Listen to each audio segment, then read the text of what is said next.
Chapter 160. If Zong won, everything would be fine. But if he lost, wouldn't he be doomed as well? The stakes were too high. Human lives were at stake.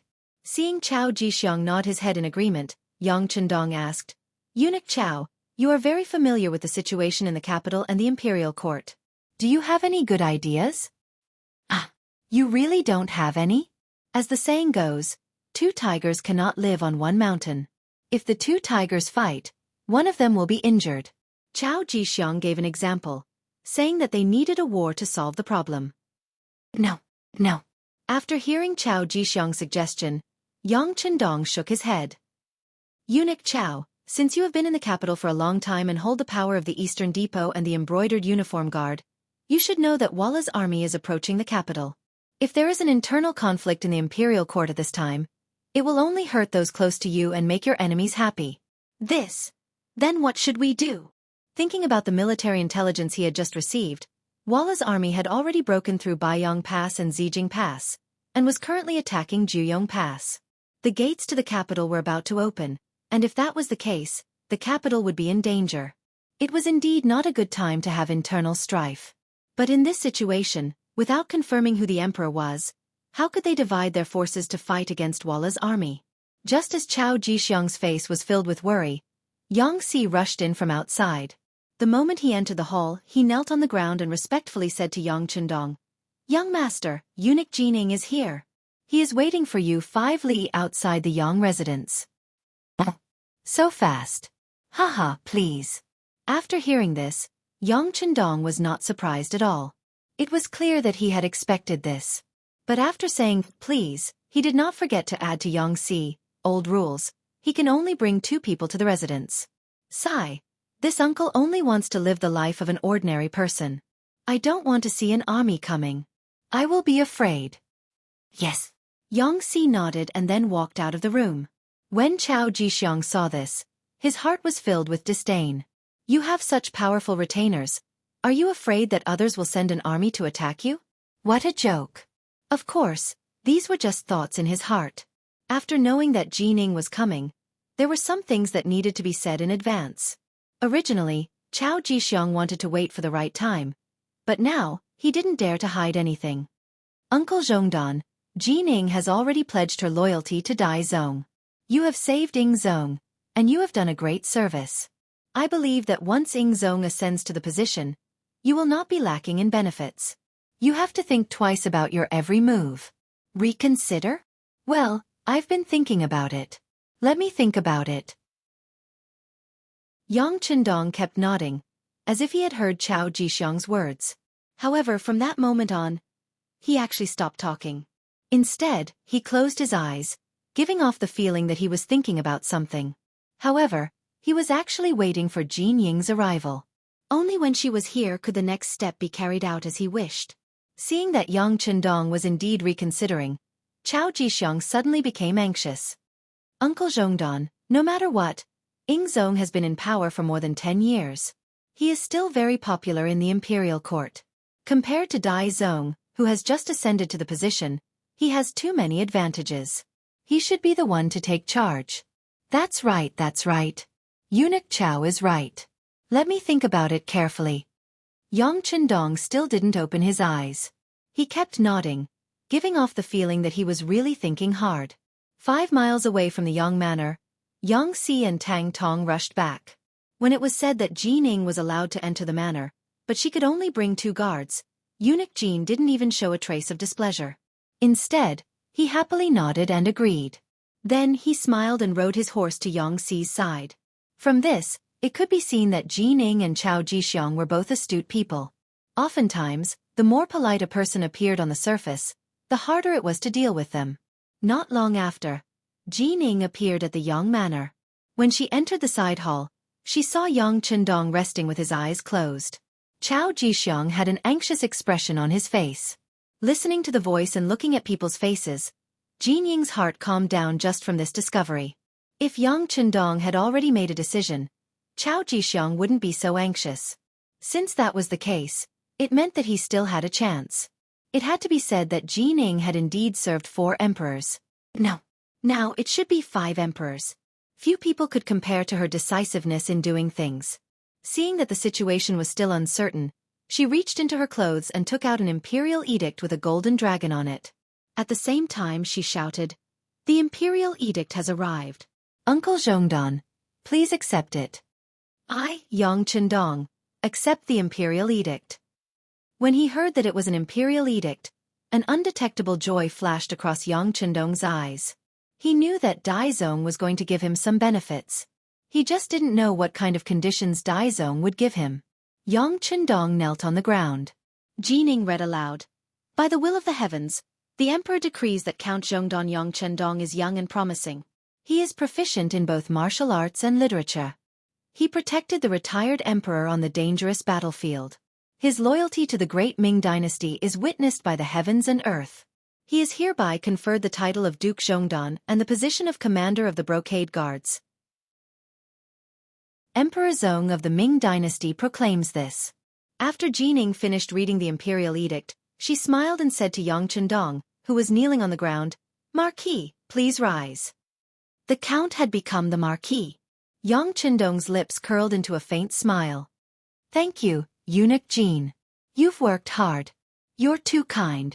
Compared to Marquis bravely saving the retired emperor, what I did pales in comparison." Jin Ying's eyes narrowed into slits. This was the second time he had mentioned the title of retired emperor. As soon as he finished speaking, Chao Jixiang shouted in protest, "Eunuch Jin, what are you doing? How did Emperor Ingzong become retired emperor? How come I didn't know about this? How dare you? This is an imperial edict from Emperor Daizong. Did he need to discuss it with you first?" Jining was not so amiable when facing Chao Jixiang. Whether it was in terms of seniority or power, the two of them were not on the same page. In the face of Jin Ying's rebuke, Chao Jixiang had no intention of backing down. In truth, from the moment he had led his warriors and the embroidered uniform guard out of the capital, he had already decided on his stance. Since he had already made his choice, why would he be afraid of Jin Ying's angry rebuke? Chao Jixiang sneered. When Emperor Daizong took the throne, it was because Shiheng reported that Emperor Ingzong was no longer around. But now that Emperor Ingzong is fine and will soon return to the capital, Emperor Daizong should take the initiative to abdicate. After all, his regent power was bestowed upon him by Emperor Ingzong. Oh, Emperor Ingzong is returning to the capital? Jining blinked several times at this news. She ignored Chao Jixiang and turned to Yang Chendong, who was receiving an imperial edict, and asked, "Marquis? Is this true?" "It's true." Yang Chendong had accepted benefits from Emperor Daizong, so he naturally had to express his gratitude. He immediately said, "Eunuch Chao is correct. Emperor Ingzong is heading to the capital with Minister of War Kuang Yi, Minister of Revenue Wang Zhua, and other officials. HAAA. Marquis was ordered by Emperor Ingzong to return to the capital first so that he could report to everyone that he was safe. But he didn't expect Emperor Daizong to have already ascended the throne. In this case, once Emperor Ingzong returns to the capital, won't there be a country with two emperors? What should we do then?" Yang Chendong directly laid out the problem in front of Jining and Chao Jixiang. His gaze continued to wander between the two of them. A country with two emperors. Whenever such a thing appeared in history, it would always be accompanied by fierce battles. How could a mountain contain two tigers? Not to mention, how could there be two voices in a country? If something were to happen, whose orders should they listen to? Jining and Chao Jixiang quickly thought of this problem, and for a moment, their faces turned extremely nasty. They felt like they had been stumped by reality. Based on the current situation, it was clear that no one would back down so easily. The result was likely to be a clash of swords and weapons. With a great enemy like Walla by their side, any internal strife would only benefit others. In the side chamber, the atmosphere became extremely tense. The three of them didn't speak for a long time, each with their heads lowered, thinking about their own matters. Yang Chendong also had his head lowered, but he wasn't thinking about anything. Instead, he was resting with his eyes closed. He had hurried on his journey and hadn't had a good rest since returning. He was indeed a little sleepy. It was precisely because he was sleepy that he began to snore softly. This was so clear in the silent side chamber, so out of place. Cough, cough. Jining and Chao Jixiang coughed softly at the same time, using this method to wake Yang Chendong up. There was movement. Yang Chendong had indeed woken up. When he raised his head, he met Jining and Chao Jixiang's eyes. He smiled and said, "What? Have the two of you come to a conclusion? If you have, then please leave. Marquis has been hurrying on the road for days. He is indeed too tired." After he finished speaking, Yang Chendong slowly stood up. From the looks of it, it was clear that he wanted to leave this place and find a big bed to have a good sleep. Yang Chendong wanted to leave. This made Jining and Chao Jixiang very anxious. They both knew that they couldn't make a decision on their own. If the other party was unwilling to give in, they wouldn't give in either. In the end, they would only meet in battle. This was an outcome that neither of them wanted to see, because no one could guarantee that they would be the victor. After thinking about it, he still needed Yang Chendong to be a partner or a middleman to give a balanced and reasonable way to deal with it. Since that was the case, how could they let him leave? At that moment, the two of them blocked Yang Chendong's path. "Marquis, we can't come to a conclusion. Can you please show us the way?" Chapter 161. You want me to lead the way? You trust Marquis that much? Yang Chendong was already familiar with his current identity. He spoke without missing the word ho. Jining and Chao Jixiang were not displeased at all.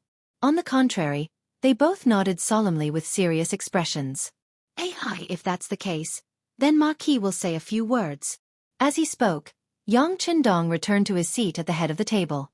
All right. Let's ask Marquis to say a few words. No matter what your decision is, Emperor Daizong will seriously consider it and thank you. Jining quickly expressed her determination. At the same time, she brought up Daizong's identity. Chao Jixiang naturally did not want to fall behind. He immediately said, "That's right. Marquis, please give us an idea. Emperor Ingzong was saved by you. I'm sure His Majesty will agree and be grateful for your decision." The two of them were equally matched. They both brought up the emperor behind them, reminding Yang Chendong that he had to treat them equally. Yang Chendong only smiled at the little tricks used by the two of them and did not expose them. He returned to his seat and took a sip of tea to moisten his throat. Then he slowly said, "Emperor Daizong's intention is to make Emperor Ingzong the retired emperor, right?" "That's right." Jining nodded in response. "I'm sure Emperor Ingzong will not accept this. He's only in his early 20s. I'm sure no one would be willing to become the retired emperor." When Yang Chendong said this, he looked at Chao Jixiang and asked. "That's right. Ingzong was at the peak of the spring and autumn period. He could do a lot of things. How could he become the retired emperor?" Chao Jixiang also couldn't help but nod, praising Yang Chendong's words. "All right, I understand what you mean. Obviously, this title of retired emperor is not suitable. If we must do it this way, it is very likely that we will meet on the battlefield. When that time comes, the only thing that will be lost will be the vitality of my great Ming dynasty, and the ones who will die will be the warriors of the great Ming dynasty. But don't forget that Walla's army is on its way to the capital. Once it breaks through Juyong Pass, the gates to the capital will be wide open. At this time, we can't afford to be unstable. Otherwise, we'll be hurting our friends and rejoicing our enemies, right?" That's right. Jining and Chao Jixiang both nodded in agreement with Yang Chendong's analysis of the situation. "Yes. Since we can't fight and we can't fight, then we can only negotiate. How about this? The acting great emperor doesn't need to talk about the retired great emperor. This will definitely not work." Yang Chendong was very satisfied with the cooperation of the two. This saved him a lot of effort. "That's right. Marquis is wise." Chao Jixiang could tell from these words that Yang Chendong was siding with Zhu Qizhen, so he hastily agreed. This made Jining, who was at the side, a little unhappy. "What's wrong? We just promoted you to Valiant Marquis, and you're not even speaking for the acting great emperor?" But before Jining could object, Yang Chendong turned to her and said, "The acting great emperor can't possibly abdicate the throne to Emperor Ingzong, who lost to the enemy on the battlefield, right?" When Yang Chendong said that Emperor Ingzong was a defeated emperor, Jining was extremely happy, and she immediately agreed. Yes, it's only Marquis who has sharp eyes that can see through everything." "Ha!" Yang Chendong only chuckled at this not-so-clever flattery, not minding it at all. Instead, he continued, "Then this matter is already extremely clear. Everyone has their own reasons, and both of you are emperors of the 9 and 5. Relying on the capital alone won't be enough to satisfy your needs. Why not shift your gaze elsewhere? Why must you stick to one place? The Great Ming doesn't just have one major city, the capital." What is Marquis's intention? When Jin Ying and Chao Jixiang heard this, they were stunned. They did not understand what Yang Chendong meant. Haha, this isn't Marquis's intention. The two of you asked me for advice, so I had no choice but to come up with this idea. Of course, this idea might not be very clever, but if eunuchs don't think it's appropriate, you can just pretend that Marquis didn't say anything. Yang Chendong chuckled, putting on a nonchalant expression. In fact, this result was within his expectations. In fact, he had already made preparations for this when Yingzong set out for the war. Yang Chendong had come up with the idea, but he didn't want to take the blame. Jin Ying and Chao Jixiang were both shrewd people, so how could they not understand the meaning behind these words? The two of them immediately nodded. Yes, we asked Marquis for the idea. None of this matter has anything to do with eunuch. Very good. Since that's the case, I'll add a few words. Since the capital can only have one emperor, why can't Emperor Yingzong give up this place? For example, if you go to the capital of Nanjing, the climate there is pleasant, and it's no less prosperous than the capital. It already has other palaces and palaces. It truly is a place where dragons flourish. Under their gazes, Yang Chendong finally revealed the ultimate goal of his plan, which was to divide the Great Ming dynasty into two. Go to Nanjing? Chao Jixiang's eyes widened. It seemed that this result was completely out of his expectations. It was also something that he had never thought of before. It wasn't just Chao Jixiang. Even Jin Ying fell silent. Similarly, the result was somewhat out of his expectations. He had originally believed that as long as he could rope in Yang Chendong, he would be able to learn of Emperor Yingzong's whereabouts. Afterward, he would send an army to bring Emperor Emeritus back to the capital and place him under house arrest.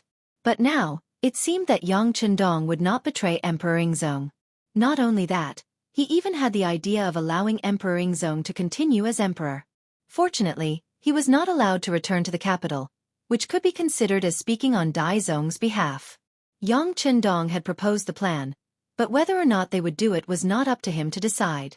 However, he believed that his idea would be the most perfect one after considering all the situations. Chao Jixiang fell silent as he mentally weighed the feasibility of this plan. Dai Zong was now emperor in the capital and wielded great power. If Emperor Yingzong returned, there was a high chance that he would be captured and then placed under house arrest with the title of Emperor Emeritus until he died. If this was the case, anyone who had pledged allegiance to Emperor Yingzong could easily imagine their fate. Since he had no confidence, he might as well go to Nanjing and proclaim himself emperor. Given that Emperor Yingzong had been emperor for so many years, he should be able to quickly accumulate a powerful force. At that time, he would have the choice of remaining in Nanjing or fighting his way back to the capital. In this way, Yang Chendong's plan could not be considered wrong. On the other end, Jin Ying was also considering Yang Chendong's proposal. It was true that Dai Zong was emperor and that he controlled the capital. But his ascension to the throne had not been justified, and he had only been on the throne for such a short period of time. Who knew what those important officials in the capital were thinking? If they supported Emperor Yingzong, wouldn't Dai Zong's position be at risk? If that was the case, what sort of role would he be playing and where would he go? Speaking of which, even if Dai Zong won, he would probably be riddled with wounds, perhaps even greatly weakened. What strength would he have left to resist the Walla's army? And if he was ultimately defeated by the foreigners, he would not have a good end either. It was better to just let Emperor Yingzong proclaim himself emperor in Nanjing. As long as he developed well, there was no need to worry about the day when he could reunite the country. Dai Zong would have more time to prepare, and Jin Ying would be able to obtain even more benefits. The two of them had different thoughts, but their final decision was the same. After some thought, Chao Jixiang made a temporary decision. Okay, I agree. This duke will do his best to persuade Emperor Yingzong, but there are still some conditions. For example, the families of Kuang Yi and the other important officials are still in the capital and need you to let them go. In addition, If other officials are willing to go with Emperor Ingzong, you are not allowed to stop them. Everything is up to them. This was a temporary decision because Chao Jixiang could not represent Emperor Ingzong. He could only act as a lobbyist. Jining had also made her decision. She felt that Chao Jixiang's conditions were reasonable, but she stated that she would have to go back and consult Daizong Emperor Zhu Qiyu before she could give a final answer. In front of Yang Chendong, the two of them discussed a few general issues, but they did not discuss the details. This was because they were both keenly aware that anything that was too detailed would end in the end. Both sides would have to send representatives for more detailed discussions before they could reach a conclusion. This included the territories under the jurisdiction of the two emperors. Yang Chendong was only responsible for the two of them. As for whether they succeeded or not, and what else they had to do after they succeeded, he would not interfere. By doing all this, he already had suspicions that he had exceeded his authority. He did not want to interfere in every matter and end up being hated by others. Although Jining had not learned of Ingzong's whereabouts from Yang Chendong, she had managed to protect Daizong's position and returned satisfied. She left Chao Jixiang alone in the side hall. He had to see Emperor Ingzong before he could do anything. Marquis will arrange for someone to lead you to Emperor Ingzong.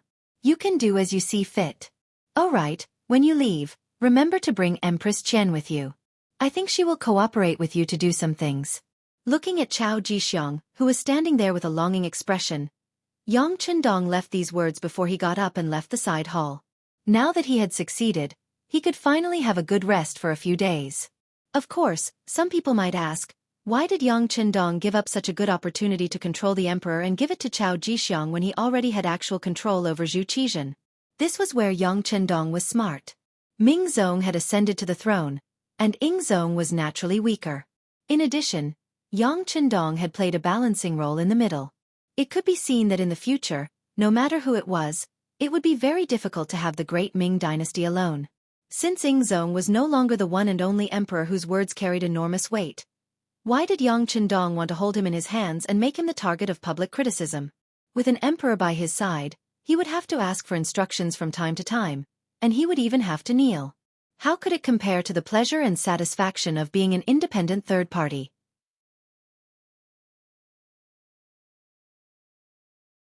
Chapter 162. Chao Jixiang had some ability. Once he developed, he wouldn't be too far off from Wang Zhen. But it was precisely because he had the ability that he could better assist Zhu Qizhen. Otherwise, if he was an idiot, it wouldn't be long before he was eaten up by Jining. The sixth young master didn't want either side to become stronger. What he needed was balance. Only then could he show his importance. Yang Chendong would have more room to display his abilities. The two emperors kept each other in check, so he could be sandwiched between them and reap the benefits.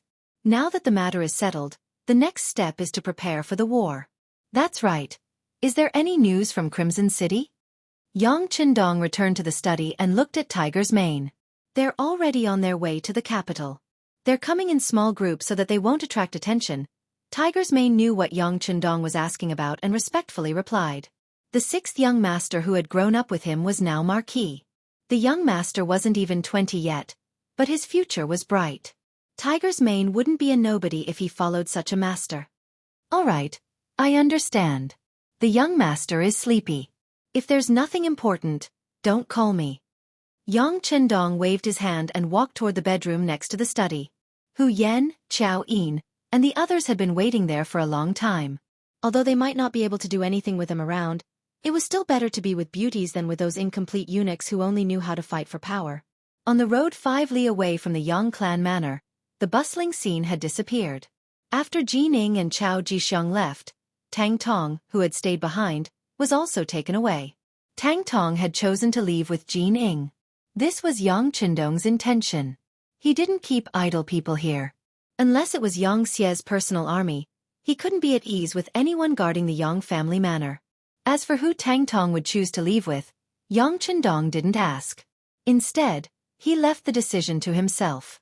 When Jining and Chao Jixiang had both extended an olive branch to him, he had ultimately chosen to return to the capital with Jining. His subordinates had all settled down in the capital, and if he were to go somewhere else, the morale of the army would be shaken. Jining had brought 3,000 embroidered uniform guards with her when she came. When she returned, she brought 4,000 men with her. As soon as he entered the capital, he went straight to the Imperial city to ask Zhu Qiyu about his plans. In the inner hall of the palace, after Zhu Qiyu learned about Jin Ying's experience at Xianxia village, he frowned.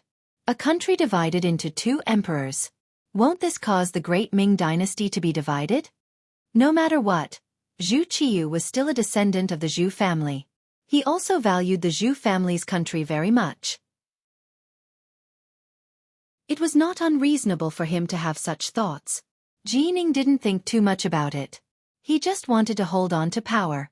As for whether or not the country would be divided, that was a matter for the future. Your Majesty, this subject also knows that this is not a perfect plan, but I truly cannot think of a better one. Once Zong returns to the capital, he will not allow himself to be captured without a fight. After all, he has been emperor for so many years, and many people are loyal to him.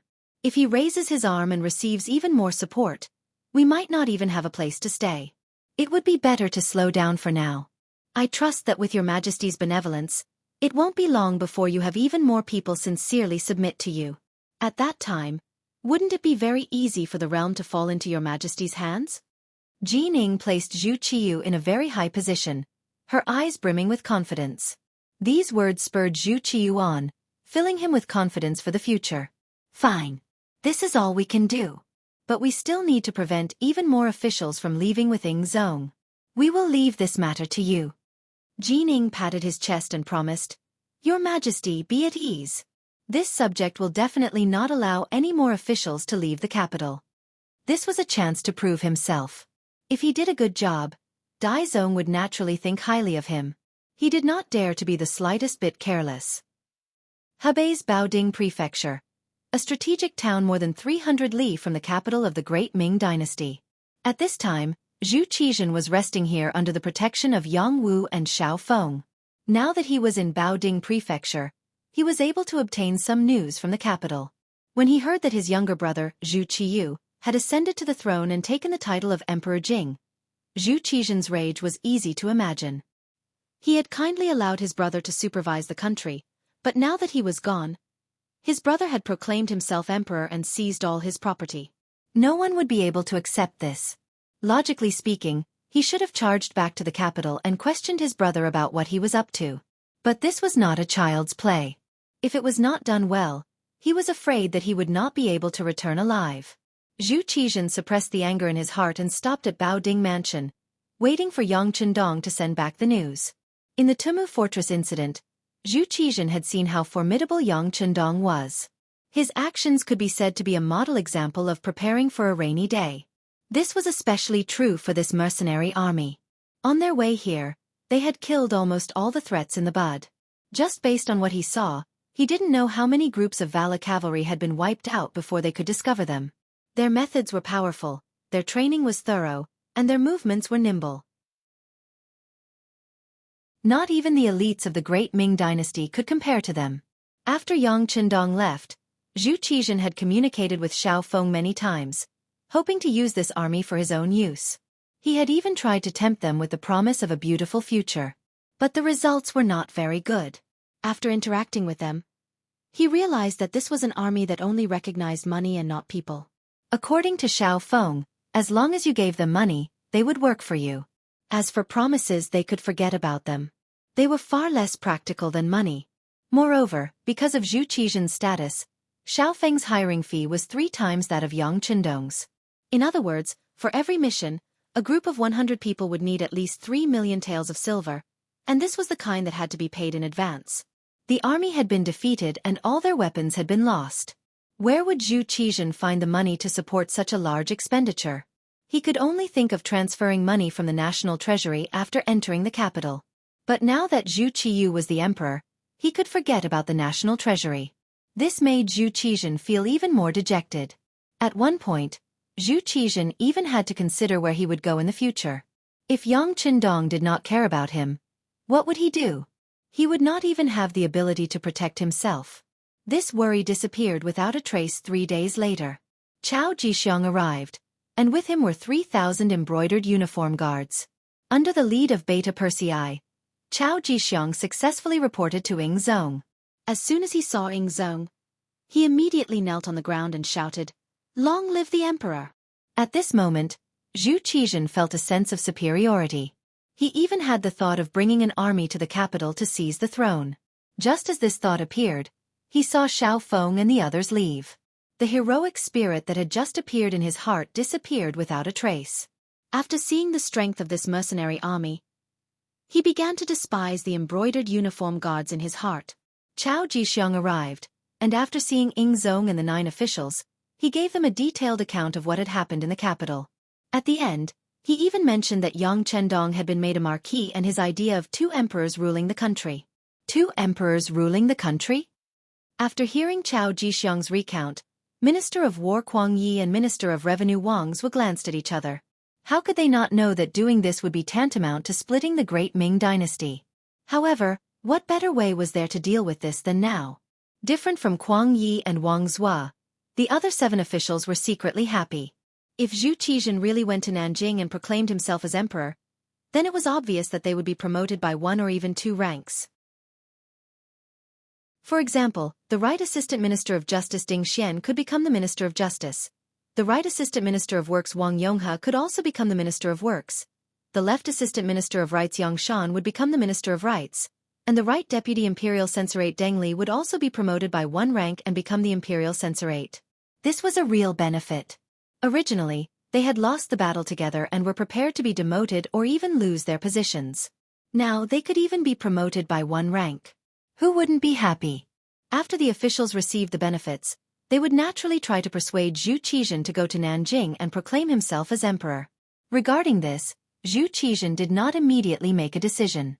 Instead, he said that he needed to think about it. Empress Qian also came.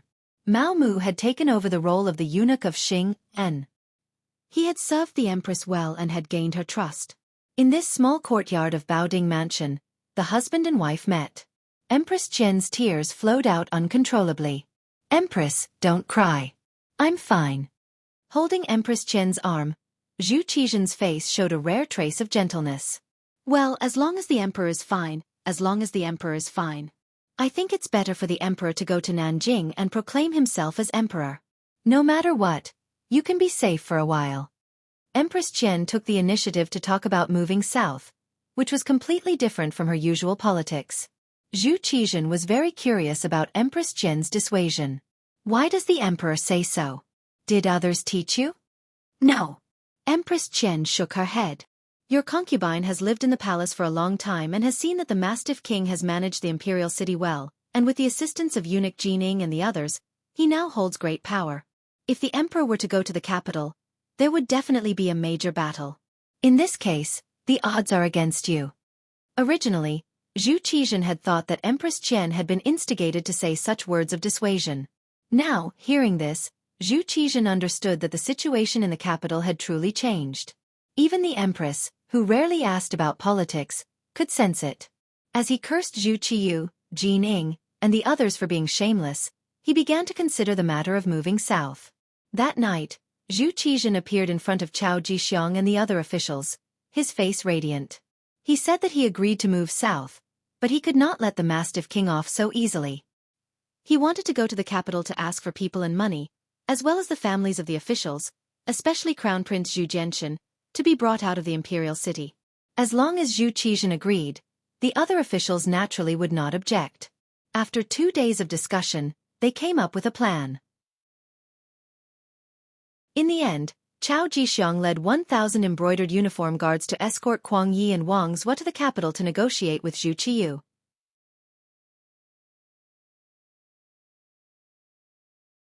Chapter 163. The Capital. News suddenly emerged that Zhu Qizhen did not die on the battlefield. It was only a substitute for Hu Ben that had died. This news was like a gust of wind that had grown wings, quickly reaching the homes of the officials. For a moment, many of them were shocked and at a loss of what to do. 5 days after the news appeared, Kuang Yi and Wang Zhuo, who had followed Ying Zong to the battlefield, entered the capital under the protection of 1,000 embroidered uniform guards. Their appearance confirmed the news. Soon after, another piece of news appeared.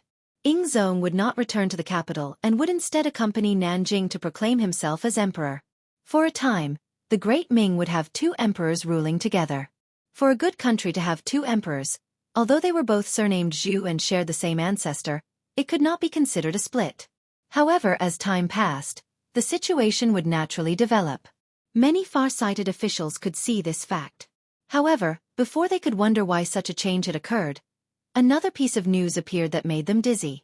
Ingzong would need many officials to proclaim himself as emperor in Nanjing. If any of the officials in the capital were willing, they could follow Kuang Yi and Wang Zhua to Nanjing to take up their posts.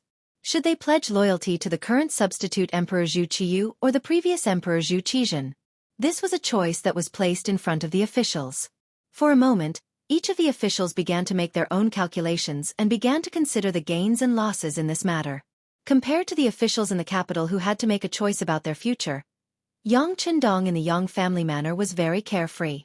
He spent his days writing and painting in the manor or improving his relationship with his women. He was extremely busy. It was worth mentioning that during these few days of rest, Yang Qindong had taken in Lady Xiang. This woman, who looked like the young 13th mistress, had a strange fragrance and an enchanting figure, which made him fall into a land of gentleness, making him feel very uncomfortable. On the other hand, although Hu Yan had a few intimate actions with Yang Qindong, she had always scrupulously adhered to her bottom line. In her words, the first time had to be reserved for the wedding night in Lulang. Yang Qindong did not insist on this. When it came to matters of the heart, he had always pursued success when the conditions were right. He would never force anyone. Beta Persei, Yang Wu, and Xiao Feng returned to Yang Manor and set up a tight blockade around the perimeter. Yang Qindong, who had always attached great importance to his own safety, would never allow anyone to have the possibility of threatening his safety. Just like that, the days passed in a seemingly pleasant manner. Until a guest suddenly came to visit. Yang Qindong had no choice but to welcome him personally. He even went to the entrance of the manor. It was for no other reason than the fact that the person who had come was the Imperial Guardian of the Embroidered Uniform Guard, Hu Chongning, Hu Yan's father. In terms of official position, Hu Chongning could be considered Yang Qindong's subordinate, so he did not need to personally welcome him. But from Hu Yan's point of view, Yang Qindong had to personally welcome him to show his sincerity and politeness. Hu Chongning only brought Gao Shang, a lieutenant. When the two of them successfully arrived at the entrance of Yang Manor, they saw Yang Qindong standing at the entrance. Beside him stood Tiger's Mane and Beta Persei, two servants. Yang Qindong was first conferred the title of Loyal Earl by Ingzong to thank him for saving his life on the battlefield. Then, he was conferred the title of Loyal Marquis by Dai Zong. At the same time, he also held the position of Commander of the Embroidered Uniform Guard. If the former was an empty position, then the latter was real power. He was not even 20 years old, yet he had received such an honor. This was extremely rare even when the Great Ming Dynasty was founded. Yang Qindong did it. The most important thing was that when Hu Chongning arrived, he was still able to stand at the entrance and greet him. Just this alone made Hu Chongning's originally cold face a little more gentle. Greetings to Uncle Hu. When Hu Chongning rode closer, Yang Qindong cupped his fists and greeted him with the etiquette of a junior. This showed that he did not intend to talk to him in terms of official position, which allowed Hu Chongning to avoid a lot of awkwardness. Good, the sixth young master is young and promising, making people envious. I believe that official Yang would be very gratified if he knew in the underworld. Since Yang Qindong did not greet him in terms of official position, Hu Chongning spoke in terms of human relations. When he said these words, there was no doubt that he was an elder. Haha, please. Yang Qindong smiled at Hu Chongning and then made an inviting gesture. Beta Persei took the initiative to lead the horse, and the uncle and nephew walked side by side from the entrance to the Yang clan manor. In the main hall, the guest and the host sat down, and Xiao Yin personally served tea to Hu Chongning. He couldn't help but take a few more glances at this maid who had been serving Yang Qindong since childhood. Sure enough, she was very beautiful. Seeing Xiao Yin, Hu Chongning naturally asked about his daughter. When he found out that Hu Yan had secretly left home and went to the Yang clan manor, her father was naturally furious. But at the time, Dai Zong had just ascended the throne, and because he was afraid that the officials below him would cause trouble, he was confined at home and could not go out. Later on, when the situation was not so tense, the news of Yang Qindong's return spread to the capital. Moreover, He heard that there were several storms outside the Yang clan manor, making it impossible for him to come. Finally, when the Yang clan manor had obtained a temporary peace, he took the initiative to visit. First, he wanted to see his daughter. If possible, it would be better to bring her back. After all, Hu Yan's actions at the time could be called world-shocking. Second, he wanted to ask Yang Qindong about Ying Zong's situation. More importantly, he wanted to know what choice the Hu clan would make in the dual emperor reign. When he saw Qiao Yin, Hu Zhongning opened his mouth and said, "My beloved daughter has accompanied the Yang family's seventh sister to the Yang manor for some time now. Her grandmother and mother miss her very much. Would it be possible for her to return to the Hu estate with me?" Accompanying Yang Duo to the Yang clan manor was just an excuse. After all, a girl's reputation was very important. In the face of Hu Chongning's tactful request to bring Hu Yan back, Yang Qindong naturally had no reason to refuse. "Okay, Qiao Yin, go inform Yener to return to the Hu estate." Qiao Yin agreed and turned to leave. However, the bystanders couldn't see that there was a trace of reluctance on her face. Ever since Yang Qindong called the girls together and made a few requests, they became a group of fighting. They really were like sisters. They already had very deep feelings for each other. The news of Hu Chongning's arrival at the Yang clan manor quickly spread to the rear court. Hu Yan was clearly a bit out of her wits. After adapting to life in the Yang clan manor, she didn't want to go back. However, she knew that Yang Qindong had no reason to refuse her father. Qiao Yin saw that Hu Yan was worried and volunteered to serve tea in the front hall. She wanted to inquire about the news. She didn't expect that the young master would so readily agree to Hu Chongning's request. How could she not be disappointed? When Qiao Yin left and only Yang Qindong, Hu Chongning, and Tiger's Mane were left in the room, Lord Hu showed a hesitant expression. "Uncle Hu, if you have something to say, just say it. There are no outsiders here." When Yang Qindong said there were no outsiders, he naturally meant Tiger's Mane, who was always in charge of protecting him. Haha, it's actually nothing much. I'm sure the sixth young master already knows about the dual emperor rule.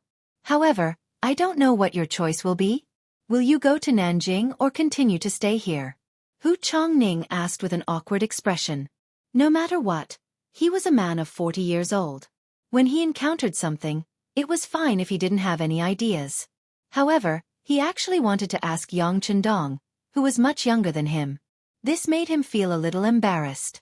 However, this was what his father, Hu Ming, wanted.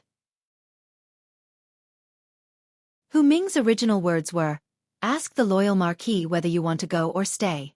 This matter was originally caused by him. I'm sure he already has a judgment. Thus, this trip to the Yang clan manor was made. Picking up his daughter was only one of the reasons. His true goal was to find out what Yang Qindong's intentions were. "Me." Yang Qindong pointed at himself, then chuckled. "Of course I can't leave. There's the Yang clan manor here, and there's the sky beyond heaven and the immortal abode in the capital. If I leave, I'm afraid that these properties will be seized by others." Yang Qindong expressed that he wouldn't leave, but his reason was that his properties were all here, and it wasn't convenient for him to leave. This answer clearly didn't satisfy Hu Chongning. "Haha, I'm sure the sixth young master has made quite a bit of money these days. Why would he care about this little bit of silver?" "That's true, but who in this world would complain about having too much money? Isn't that right, Uncle Hu?" Yang Qindong maintained his usual smile. It seemed incomparably sincere, but it was impossible to tell what he was thinking. Yes. Hu Chongning couldn't see through Yang Qindong's thoughts, so he could only smile. But after smiling, his expression began to fluctuate. It was clear that he was wondering whether or not he should directly ask Yang Qindong what the Hu clan should do in the face of two emperors. Asking too much would only make him seem incompetent, but before he came, his father had repeatedly warned him that he had to ask Yang Qindong's intentions. If it was just for the sake of face, wouldn't he have made this trip in vain? Wouldn't he have failed to live up to his father's expectations? Hu Zhongning, who had something on his mind, looked unhappy and even had some entanglements. All of this was seen by Yang Qindong. He knew that this was his future father-in-law, so he could not give him face. He smiled and took the initiative to ask, "Uncle Hu, what do you and Grandpa Hu think about the matter of two emperors?" He really didn't want to call Yang Qindong Grandpa, but given their seniority, Yang Chendong had no choice but to do so. But when he did, he still felt a little awkward. Hu Chongning hadn't thought about this. He was just worrying about how to ask this question, and now that Yang Chendong had taken the initiative to ask, he was immediately overjoyed. In truth, I would like to hear Honorable Nephew's opinion on this matter. I can't speak of an opinion, but if I must, I would like to give Uncle Hu 4 lines of poetry, Yang Chendong said with a smile.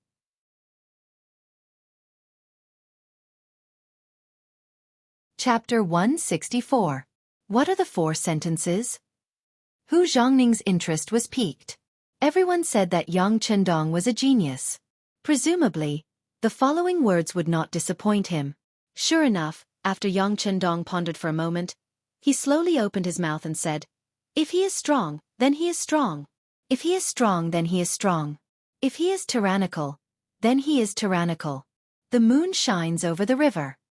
This was the record of the 9 Yang divine art in the heavenly sword and dragon saber. It meant that no matter how strong or fierce the enemy was, one could treat it as a breeze blowing over the mountain. The moon shines over the river. Although it could affect one's body, it could not cause the slightest harm. However, how could one not harm one's body?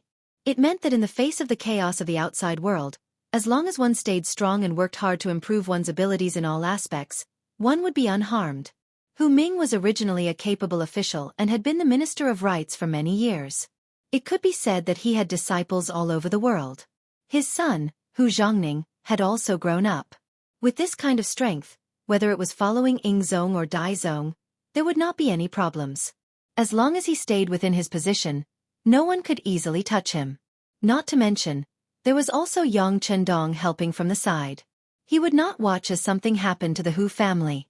In history, even when Ingzong ascended to the throne, until his death, Hu Ming was still firmly seated in the high position of the Minister of Rites. It was not until he was over 80 years old that he resigned from his position after Ingzong succeeded in seizing the family. From this, it could be seen that he was originally an evergreen tree in the bureaucracy. How could anyone move him just because they wanted to? Hu Zhongning did not think so much at this time. He was still repeating the 4 sentences that Yang Chendong said. After pondering over it, a smile slowly appeared on his face. Obviously, he had understood Yang Chendong's meaning. He was warning him that the most important thing was to improve his own strength. As for whether he followed Ingzong or Daizong, he could do it with ease. Many thanks. After understanding everything, Hu Zhongning immediately cupped his fist and bowed to Yang Chendong. Yang Chendong naturally could not accept it. He immediately bowed back. Then, the two looked at each other and smiled. After Hu Zhongning got the result he wanted, he left. Hu Yan also left with him. When she left, her eyes were filled with reluctance. Yang Chendong felt very sorry for Hu Yan. Seeing her get into the carriage and about to leave, he suddenly cupped his fists to Hu Zhongning and said, "Uncle Hu, in a moment, nephew will send someone to the Hu estate to discuss marriage. Please allow me to marry Yan." Hu Zhongning's expression faltered slightly upon hearing this before a look of elation appeared on his face. Good. I'll go back and tell father, mother, and Yen's mother about this. Thank you for your trouble. Yang Chendong continued to thank him with cupped fists. When he looked towards the carriage, Hu Yan's face was already flushed red. It was impossible to tell if she was happy or excited. Tiger's Mane saw everything. He walked up to Yang San and patted him on the shoulder. "All right, the more casual young master is with you, the more he doesn't treat you as an outsider. You should be happy. Also, can't you see how busy the young master is? The wedding is near, and the young master has to personally plan and participate in everything. It's a pity that there's not much we can do to help. By the way, when the young master is celebrating, there can be no accidents.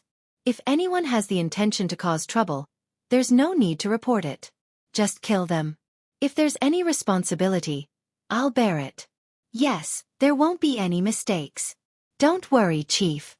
When Yang San said this, his eyes narrowed, and a cold aura emanated from his body. Without Yang Chendong, he wouldn't be where he was today. If anyone dared to cause trouble on the wedding day, they'd definitely be tired of living. Soon, they'd become a corpse without any warmth. Yang San left quietly, just like how he had come. Even in the Yang Manor, very few people had seen him, and even fewer people knew of him. He was also the strongest hidden chess piece in the Yang family system. Usually, he wouldn't appear in front of everyone, but once he appeared, it often meant that something important was going to happen. Yang Chendong didn't ask when Yang Sen left. At this time, he was teaching the servant, Yang Si, how to use the camera. That's right. The camera. This was something that shouldn't appear in this era, because Yang Chendong's wedding had been taken out. If there was something good, it had to be used. Only in this way could its value be reflected. Although taking out the camera was indeed a bit too shocking, in order to leave this beautiful memory and commemoration, Yang Chendong still did it without hesitation. As soon as this camera that could capture a person's shadow appeared, it immediately attracted a lot of exclamations. If Yang Chendong hadn't been prepared, Yang Si, who had just received it, would have directly thrown it to the ground. People in ancient times were very superstitious. They believed that the shadow was also an important part of the body. They even believed that their 7 souls and 6 spirits could be hidden in it. Now that this thing could clearly capture a person's shadow and even project it, it was no wonder that people were afraid. Xiao Yin was a bit braver.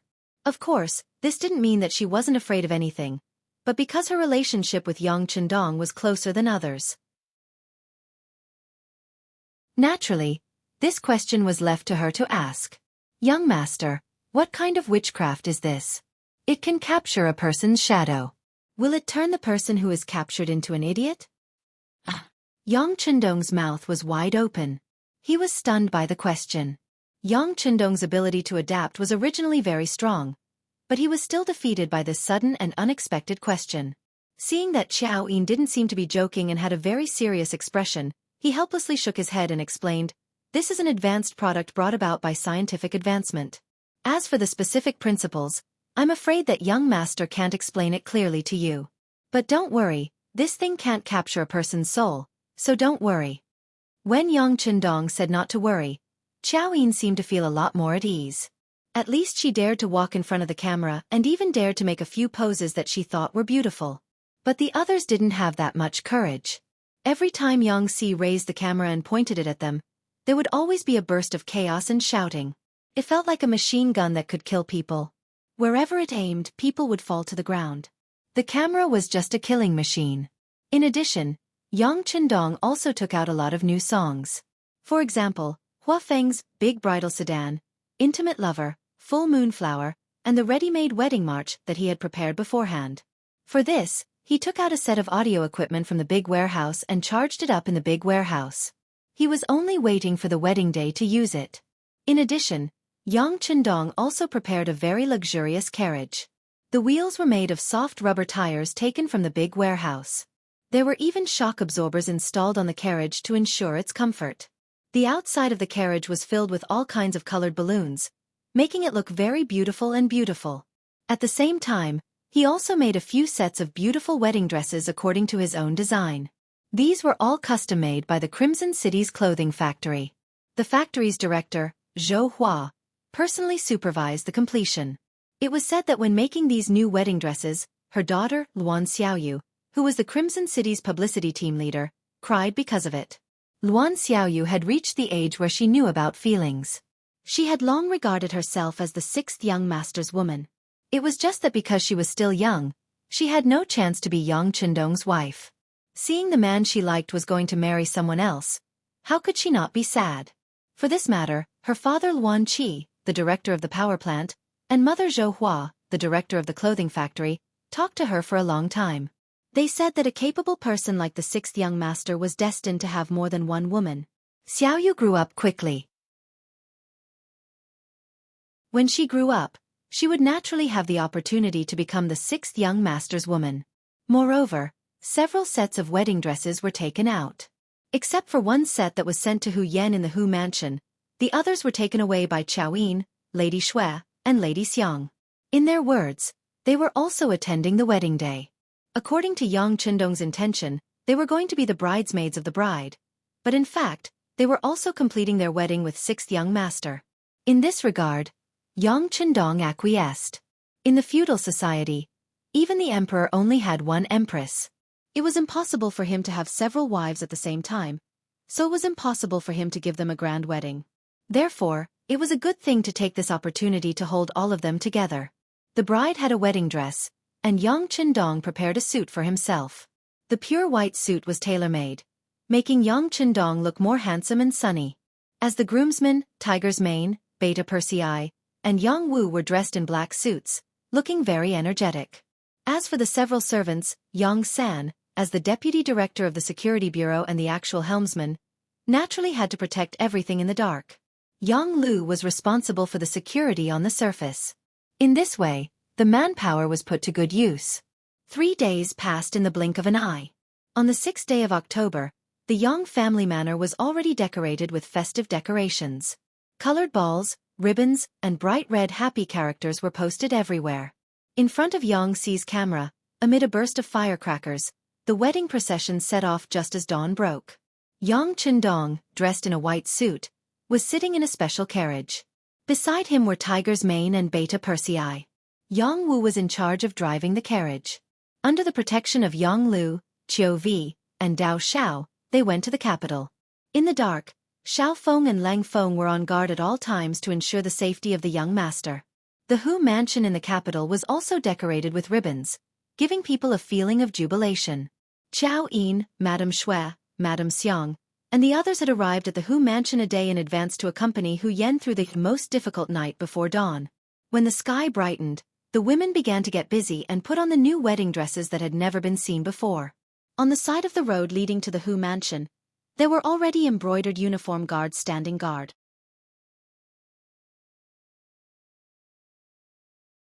Chapter 165. After a portion of the officials left for Nanjing to follow Yingzong, the remaining officials in the capital were all restored to their original positions. Hu Zhongning was also restored to his position as the guardian of the embroidered uniform guard. In addition, Yang Qindong was still the commander of the embroidered uniform guard, so it was only natural that he would send some embroidered uniform guards to help out. Not only that, but Yang Qindong also ordered that any embroidered uniform guard who came to help out would be rewarded with 100 taels of silver. For a time, the embroidered uniform guard fought amongst themselves for this mission. Those who were able to come here could be considered lucky. When the time came, the carriage from the Yang clan arrived in front of the Hu estate. Yang Qindong, dressed in a white suit, stepped out of the spacious carriage. The wedding ceremony had officially begun. The Immortal Abodes band was already waiting for Yang Qindong to arrive. The music began to play, and could be faintly heard from several streets away. Hu Yan, who was dressed like a fairy in a white wedding dress, walked up to Yang Qindong, accompanied by Qiao Yin, Madame Snow, and the bride, who were also wearing a wedding dress and looked very beautiful. Hu Yan's blushing face perfectly explained what it meant to put the moon and flowers to shame. What was different from the other women was that there were 2 children who were only 5 or 6 years old standing behind Hu Yan, a boy and a girl who looked like a golden couple. They each pulled up a corner of the white wedding dress so that the long fluttering wedding dress would not fall to the ground, but also showed her magnanimity. There was no red veil. This was Yang Qindong's idea. After reporting this to the Hu clan, Yang Qindong received their support. Thus, Yang Qindong took the bride, Hu Yan, who could walk on her own, to the Hu clan's main hall. Here, they knelt down and kowtowed to Hu Zhongning and his wife. The completion of this step was completely recorded by the camera. From the footage, it could be seen that Hu Zhongning and Madame Shui's faces were extremely pale. It was clear that they were also frightened by the equipment that could record their figures. After paying his respects to the elders, Yang Qindong carried Hu Yan out of the Hu estate. Along the way, the courtyard was filled with all kinds of gifts that Yang Qindong had given to the Hu clan. There was no need to introduce the types of items. In short, someone had calculated the total value of these items after the event. The total value of these items was over 1 million taels of silver. Just this amount alone was enough to shock countless people. This was one of the most beautiful stories in the capital, because not even the emperor would be willing to part with so many good things. From this matter, it could also be seen that Yang Qindong valued Hu Yan. The inside and outside of the Immortal Abode were already packed with people. In order to congratulate the patriarch on his wedding today, all the diners will have a 50% discount. Even the commoners who didn't come to the Immortal Abode to spend money could still enjoy the delicacies they had prepared. The premise was that the whole family had to come together.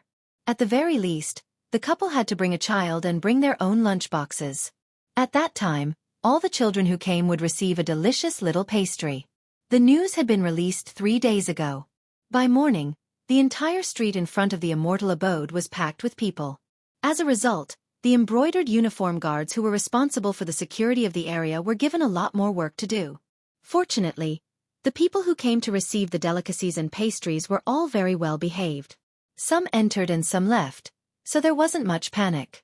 After leaving the Hu estate, the bridegroom, Yang Chendong, personally drove the carriage. Hu Yan, Qiao Yin, Madame Shui, and Madame Xiang were seated inside.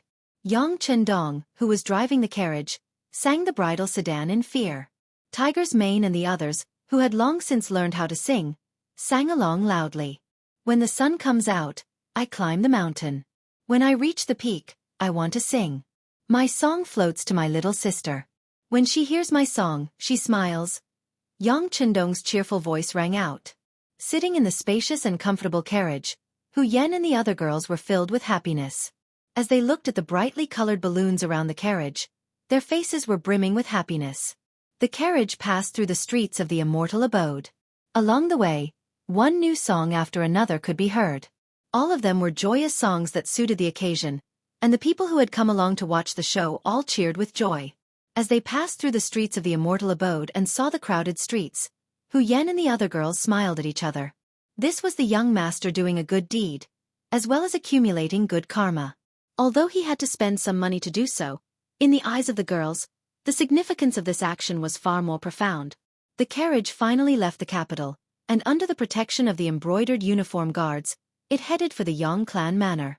At this time, there were all sorts of carriages and bridal sedan chairs waiting outside the Yang clan manor. Many officials of the court were waiting here for the bridegroom to arrive. He had only been in the capital for a little more than a year, less than 2 years. However, Yang Chendong had used his own efforts to prove his strength. With money and power, who wouldn't give him this little bit of face? And this wasn't even mentioning the fact that he was marrying the granddaughter of the Minister of Rights, Hu Shao. Under the witness of many honored guests, Yang Chendong took Hu Yan's arm and led her to the main hall of the Yang clan manor, where the two principals were already seated. Yang Chendong and his wife were no longer present, so the ones presiding over Yang Chendong's wedding were his big brother Yang Gong and big sister Yang Fei. The entire Yang clan had come to Yang Chendong's wedding, and even his second brother Yang Rang was in the crowd. However, it was clear that his complexion was rather unsightly. He had originally believed that with his sixth brother dead, he, as the second brother, would be able to openly take over the family property. He hadn't expected that Yang Chendong would return, and in such a domineering manner, and even be conferred the title of Valiant Marquis. The affairs of the world were truly unpredictable, and Yang Rang had lost a great deal of face. For Yang Chendong's wedding, he had invited all the members of the Yang clan, including all the important ministers in the capital, but his second brother didn't send anything. This had already proved Yang Chendong's attitude. Even so, Yang Rang still came by himself. He knew that this might be an opportunity to change the relationship between himself and his sixth brother. In the main hall, Yang Gong was on the left and Yang Chendong was on the right, accepting the kneeling ceremony of Hu Yanxing, his new daughter-in-law. Under the insistence of Yang Chendong, they only completed the first bow to heaven and earth, and the second bow to the parents. As for the third step of entering the bridal chamber, it was cancelled. According to Yang Chendong, women didn't just stay at home to take care of their husbands and children. They could also do many other things that they liked to do. This was also called the liberation of women. Since it was liberation, then he would start with his wife. After communicating with Hu Yan in advance, and knowing that she didn't want to enter the bridal chamber so early and wait for a long time, he agreed to her request and allowed her to change into a beautiful qipao. Then, she reappeared in front of everyone and toasted the guests with him. When the ceremony reached this point, it was time for the wedding banquet to begin. For the important ministers, the banquet was also a part of their work. There were many things that were difficult to say and difficult to do, but they were often easily done with the passing of a cup. Yang Chendong's wedding gave everyone an opportunity to interact. For a moment, the ministers came and went, and it was very lively. However, this liveliness reached a climax when the bride, Hu Yan, and the 3 other women, changed into decent qipaos and appeared. Yang Chendong announced in front of everyone that today was not only the day he married Hu Yan, but also the day he took Qiao Yin, Lady Shui, and Lady Xiang as his concubines. After listening to Yang Chendong's announcement, The three women, who were completely unaware before, were so excited that their faces turned red. They originally thought that they were very happy to be able to follow Dong Shuai. With their status, they didn't dare to ask for anything. However, they didn't expect that happiness would come to them so quickly and so suddenly.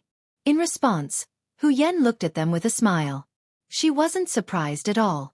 Obviously, she already knew about this news and must have agreed. Otherwise, Yang Qindong wouldn't do such a thing in public. He was marrying his wife and concubines on the same day. Although this kind of thing had happened before, most of the protagonists who did it were extremely desolate. However, no matter how one looked at it, Yang Qindong wasn't someone who was muddle-headed. At this point, the general public thought that it was normal for emperors to have many wives and concubines. They also thought that it was natural, and believed that China's ancient people practiced polygamy. However, this wasn't the case.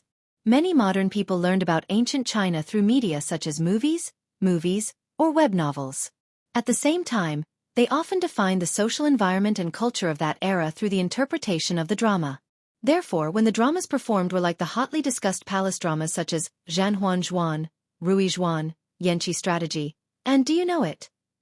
The general public would easily take the situation of the emperor and his ministers having many wives and concubines as a matter of course, and believe that the ancient Chinese people practiced polygamy. In fact, what we don't know is that China's marriage model since ancient times was mainly monogamy, and not the stereotypical polygamy and monogamy. The Great Ming Society's Archives No. 163 clearly recorded the punishment for those who violated the law. For ordinary people, if they have a wife but still marry her, they will be flogged 90 times and divorced. If they are over 40 years old and have no children, they will be allowed to marry concubines. Violators will be flogged 40 times. However, the rules weren't absolute. Very few people would take concubines.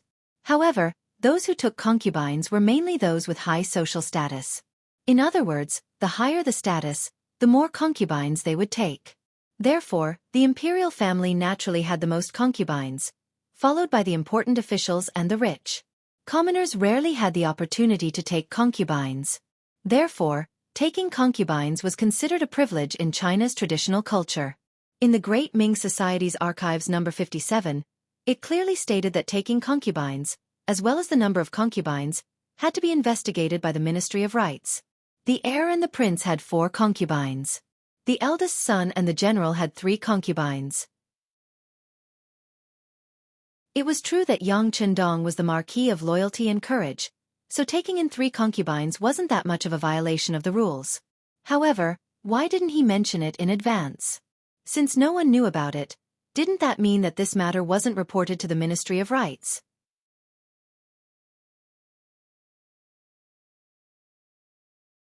Chapter 166. With that in mind, the officials all turned to look at the officials from the Ministry of Rights who had come to attend the banquet. Hu Xiao was the Minister of Rights, and had been for many years at that. At least a third of the officials in the ministry had been promoted by him or had close ties to him. This time, his granddaughter was getting married. Many officials from the Ministry of Rights had come to show their support. When these officials noticed the gazes of their peers, they all lowered their heads. This proved that Yang Qindong hadn't informed the Ministry of Rights about taking concubines. As if he'd known that everyone would react this way, Yang Qindong smiled at them and said, "I didn't inform the Ministry of Rights beforehand, but I did inform the Minister of Rights. I'll make it up to you later. I only did this because I wanted to give the 3 of them a pleasant surprise." As he spoke, Yang Qindong's gentle gaze fell on Xiao Yin, Madame Shui, and Madame Xiang. His gaze was filled with love. Yang Qindong's actions had indeed given the 3 women a pleasant surprise. As for their reactions, they'd all been recorded by Yang Si. When the officials heard that Yang Qindong had told the Minister of Rights that they'd be reported to the Minister of Rights after the banquet, they all came to a sudden realization. Since that was the case, what did they have to worry about? Besides, what did it have to do with them? In reality, Yang Qindong hadn't told Hu Xiao about this. What kind of joke was this? He was marrying someone else's granddaughter, and he was also marrying 3 concubines at the same time. It would be strange if Hu Xiao agreed. However, he dared to say this because he was sure that Hu Xiao wouldn't expose him. Otherwise, if he got into trouble, Hu Yan would also suffer. When the results were announced, it first drew a lot of discussion, but Yang Qindong easily resolved it. After that, he led the 4 women in a toast to the guests. Speaking of which, Hu Yen and the others weren't women who only knew how to stay at home. They'd all seen the world, and with Yang Qindong's guidance, they didn't show any signs of fear. Instead, they generously raised their cups and toasted. The atmosphere was quite harmonious. At the same time, the Immortal Abode's band and actors began to sing and dance outside the Yang clan's courtyard. It was a lively scene. Among the guests, Han Ji also received Yang Qindong's wedding invitation. Out of camaraderie, he was pulled over by Shangguan Lv Gue. At this time, when he saw Yang Qindong with the 4 women, his teeth itched with hatred. "Commander, this Yang Qindong is getting bolder and bolder. He didn't even report taking concubines. He dared to act first and report later. This clearly shows that he doesn't put the laws of the great Ming dynasty in his eyes. We cannot allow this to continue." How could Lu Gue not know that Yang Qindong's actions today were a bit out of line? However, he knew that Han Ji's main motive was revenge. It was because his brother-in-law, Wang Go, had been killed by Yang Qindong. That was why he said those words with hatred. But no matter what kind of mentality he had, Han Ji was still one of them. If a superior wanted his subordinates to listen to his orders, he had to empathize with his subordinates. Thus he nodded and said, "All right, we'll discuss it when we get back. We'll teach him a lesson." "Thank you, Commander, for your help." When Han Ji heard that Lv Gue was finally ready to make a move, he couldn't help but be overjoyed. He quickly raised his arms and used Yang Qindong's wedding wine to toast Lv Gue. The funny thing was that he was also scheming against Yang Qindong. All banquets must come to an end. Although the programs were endless, the guests still left one by one when the sky was almost dark. Among them, there was someone who didn't want to leave. That was the second brother, Yang Rang. At noon, Yang Qindong toasted each table. He had more or less spoken to the guests, but he acted as if he didn't see his second brother. Not only that, even his sisters-in-law treated him like heir. The facts had already shown that Yang Qindong was very angry with him. Since he had come today, he naturally wanted to use this opportunity to perform well and strive to turn hostility into friendship. "Second brother, let's go. Today is not suitable for doing other things." The eldest brother, Yang Gong, walked in front of Yang Rang with a face full of alcohol. The behavior of his second brother a while ago, even he was extremely unhappy after seeing it. But after all, they were still brothers. He couldn't just watch Yang Rang be unlucky. "Big brother." Seeing Yang Gong walk over, Yang Rang showed an amiable and even fawning smile. "Big brother, you must tell little Six that I did it for the good of the Yang family manor. In that case, even if I didn't do it, others would do it. At least if I did, I would have given the Yang family a way out, right?" Listening to Yang Rang's sophistry, Yang Gong was very disgusted. He could say so many reasons for doing bad things. He was really shameless to the extreme. "Okay, let's talk about it later. Let's go first." Yang Gong didn't agree. He just wanted to take his second brother away, so that he wouldn't stay and cause trouble and attract the displeasure of his sixth brother. If that happened, it would really spoil the beautiful atmosphere. His eldest brother did not agree to plead for mercy and just wanted to drag him away.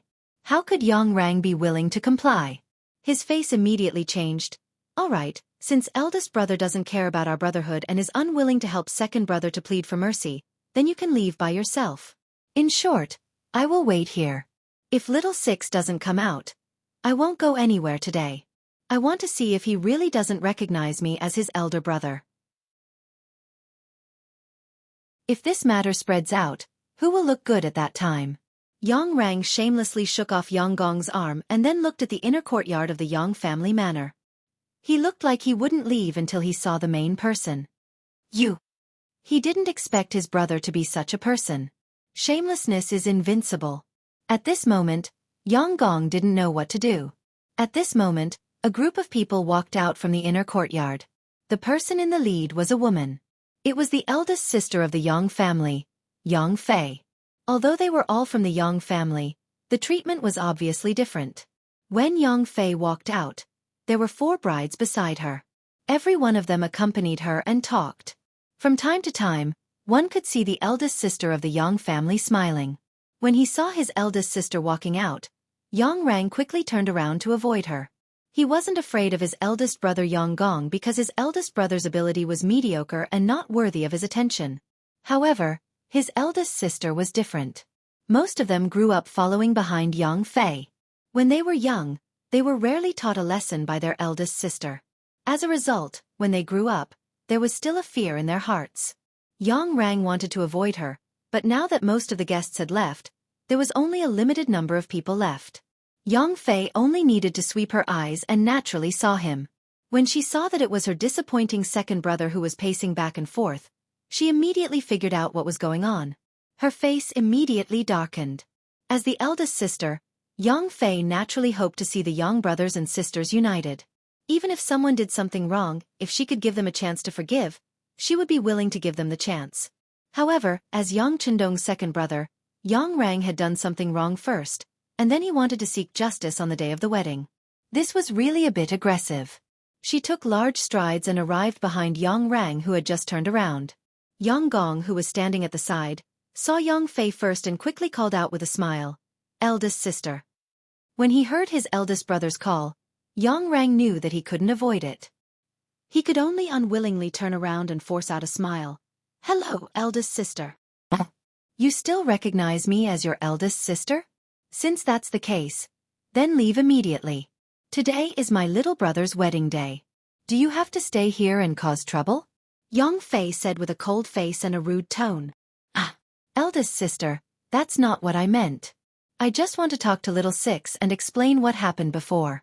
How could Yang Rang admit it? He spoke with a face full of excuses. Hearing Yang Rang call Yang Chendong little six as if he was the boss, Yang Fei was even angrier. She thought about how her little brother had done so many things for the Yang family, and even saved Ingzong on the battlefield. That was how dangerous it was to be conferred the title of Marquis. However, there was someone in the family who was dragging her family down. This was truly a chilling action. If she was in Yang Fei's shoes, she would also feel very uncomfortable. With this anger, Yang Fei couldn't be bothered to be polite anymore. She turned to look at Beta Persei and the rest and said, "Go, chase Yang Rang out of the manor. If he doesn't leave, you can beat him until he leaves. I will bear all the consequences. I believe that even if father and mother are watching from the heavens, they won't blame me." Yes. Beta Persei had long found Yang Rang an eyesore. This person was lucky to have been born into the Yang family. If it had been anyone else, who knew how many times they would have died by now. After agreeing, Beta Persei strode forward and lifted Beta Persei off the ground with a thick arm. He didn't seem to use any effort to lift him off the ground. The pitiful Beta Persei was dragged out of the manor like a rabbit, then thrown to the ground. If Little Six had ordered someone to do this, he would naturally yell and scream, saying that the other party didn't respect his elder brother. However, since his eldest sister had ordered it, there was nothing he could do. He was the one who had been rude first. Now that he had been thrown out, he was reaping what he sowed. Even though he was still unwilling, Yang Rang had no choice but to stand up with the help of the servants outside the manor. He then entered the palanquin and left the place. In the study of the Yang manor, Yang Chendong was listening to Tiger's Mane's report. The report included the situation in the immortal abode, as well as the various performances of the officials who had attended the banquet today. The people from the security bureau had disguised themselves as attendants and wandered around the banquet, listening in on everyone's conversations. This was the true record of an official's appearance. At the very least, through this, Yang Chendong could see who had opinions of him and who were dissatisfied with him. "Young master, the embroidered uniform guard just sent someone to deliver this. They said that in order to stabilize the situation in the capital, young master is invited to the embroidered uniform guard's office tomorrow morning to discuss political matters." After Tiger's Mane reported the situation at the banquet, he told Yang Chendong the news he had just received.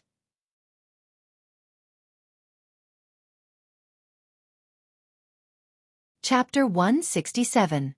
Mao Rabbit time was from 5 to 7 o'clock, with 6 o'clock as the time. Letting Yang Chendong go to the meeting so early was obviously not to let the bridegroom have a good night's sleep. It was too obvious that he was deliberately making things difficult for Yang Chendong. In this regard, Yang Chendong just responded with a cold snort, and then ignored it as if he hadn't heard the news. After dealing with the business, Hu Mang tactfully excused himself. Today was the young master's big day, so he had to be tactful to stay far away from the scene.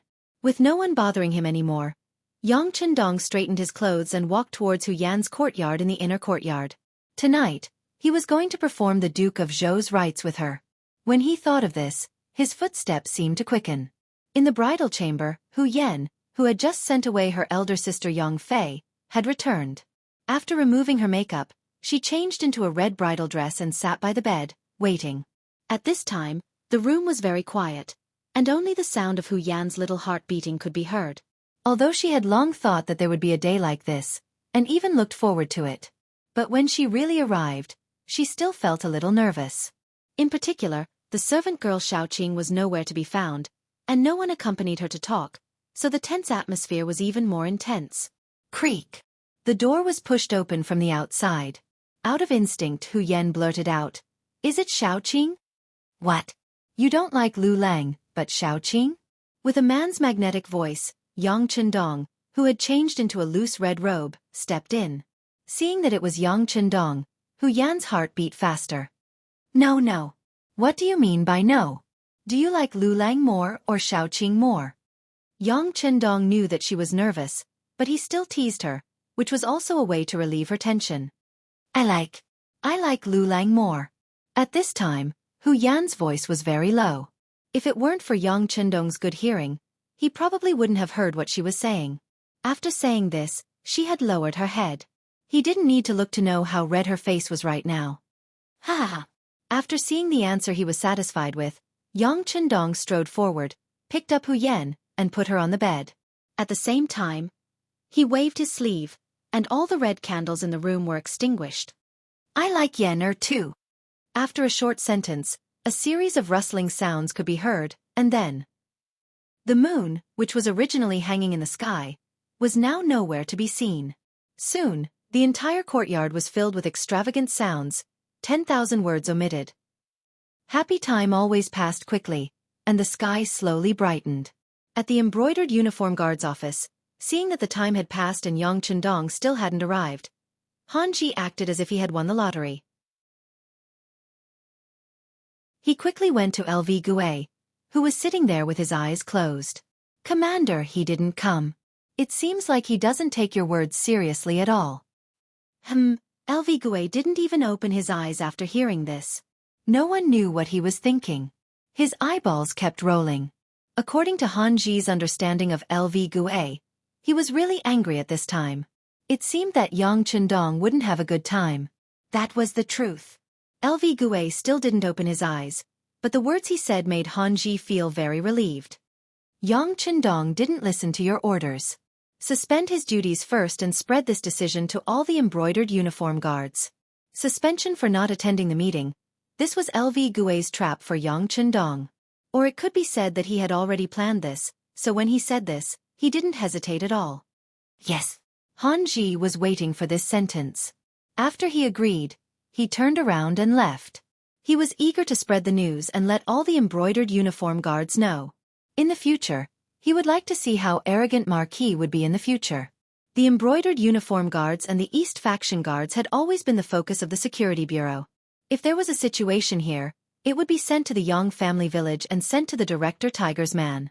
As for when to show it to the young master, it was up to the director to decide whether the situation was serious or not. After tossing and turning for half the night, Hu Yan fell asleep tired. She vaguely felt that someone was moving beside her. In her mind, she suddenly thought that she was no longer the young lady of the Hu family, but the daughter-in-law of the Yang family. She immediately struggled to get up. Well, baby, sleep a little more. A woman must have enough sleep. Also, there are not so many rules here. Yang Chendong's voice came to her ear.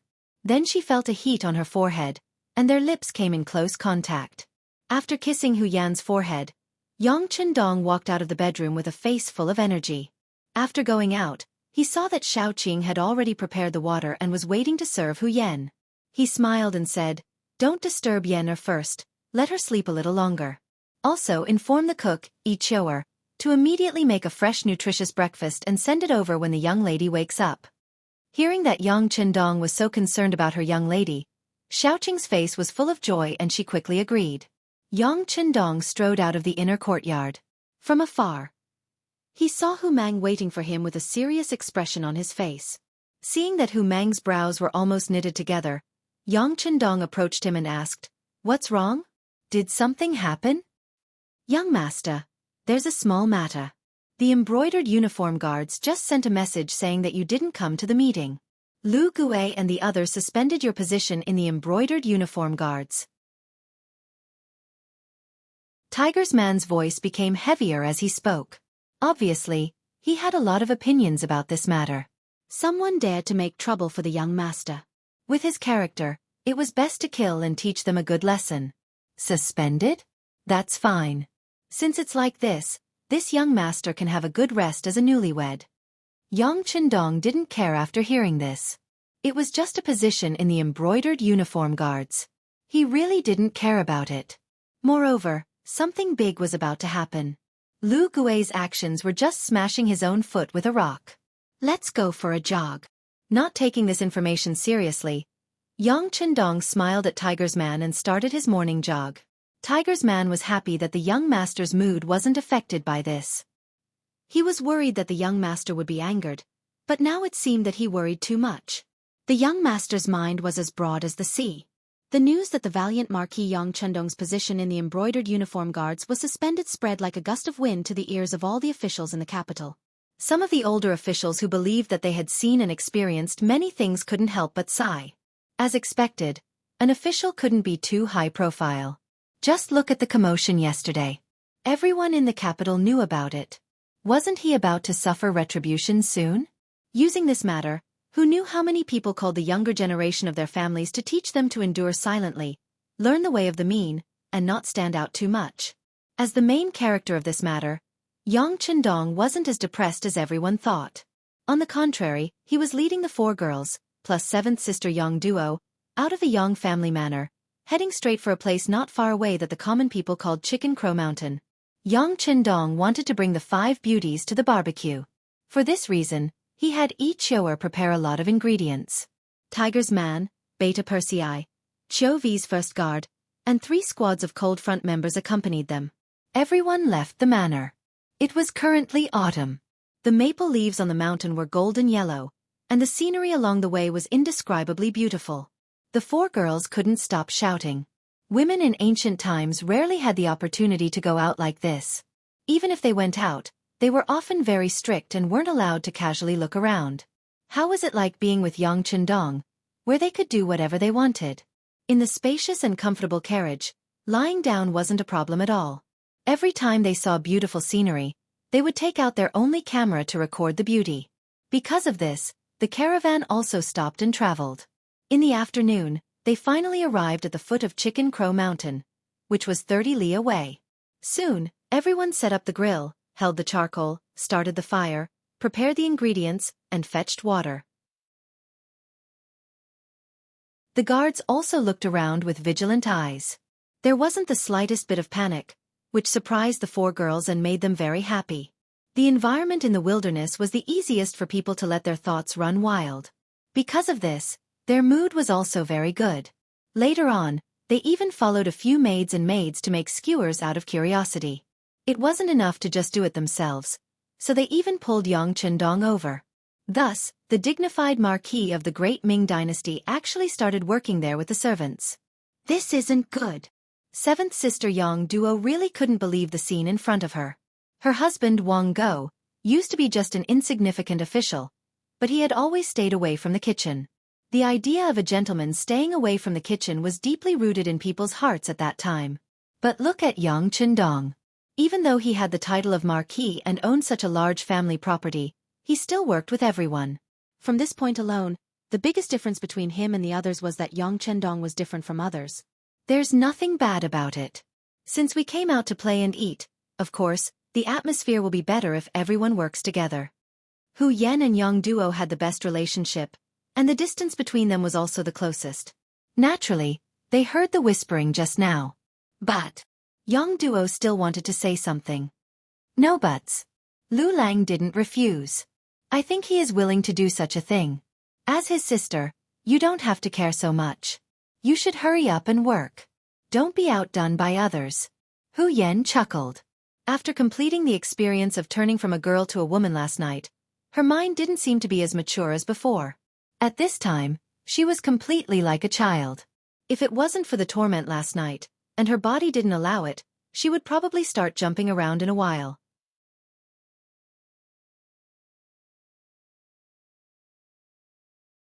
Chapter 168. Yang Duo's doubts were quickly led astray by Hu Yan. In just a short while, not only did she not let her sixth brother Yang Chendong rest, she even took out a portion of the tasks in front of her and placed them in front of him. In her words, it was called, "Capable people do more work." When Yang Chendong was a soldier in his previous life, he did everything very quickly. Naturally, the speed at which he worked was not something these young ladies could compare to. With Yang Duo taking the lead, Hu Yan quickly placed her own skewers in front of Yang Chendong. Not only that, she also brought Qiao Yin, Lady Shui, and Lady Xiang skewers over. Qiao Yin and the other two naturally did not dare to mess around like Hu Yan. They could only look at Yang Chendong with an awkward and slightly nervous expression. You guys are too much of a bully." Looking at the mountain of skewers in front of him, Yang Chendong showed a helpless expression, causing the women to laugh out loud. Even Tiger's Mane's wife, Feng Er, and Yang Xi's wife Mu Lily, could not help but cover their mouths and chuckle. At that moment, the two women were greeted by their husbands' stern gaze. What the young master did with his wives was considered a pleasure in the boudoir. Outsiders were absolutely not allowed to comment on anything. Tiger's Mane and Yang Xi had been with Yang Chendong for a long time, so they naturally understood this principle.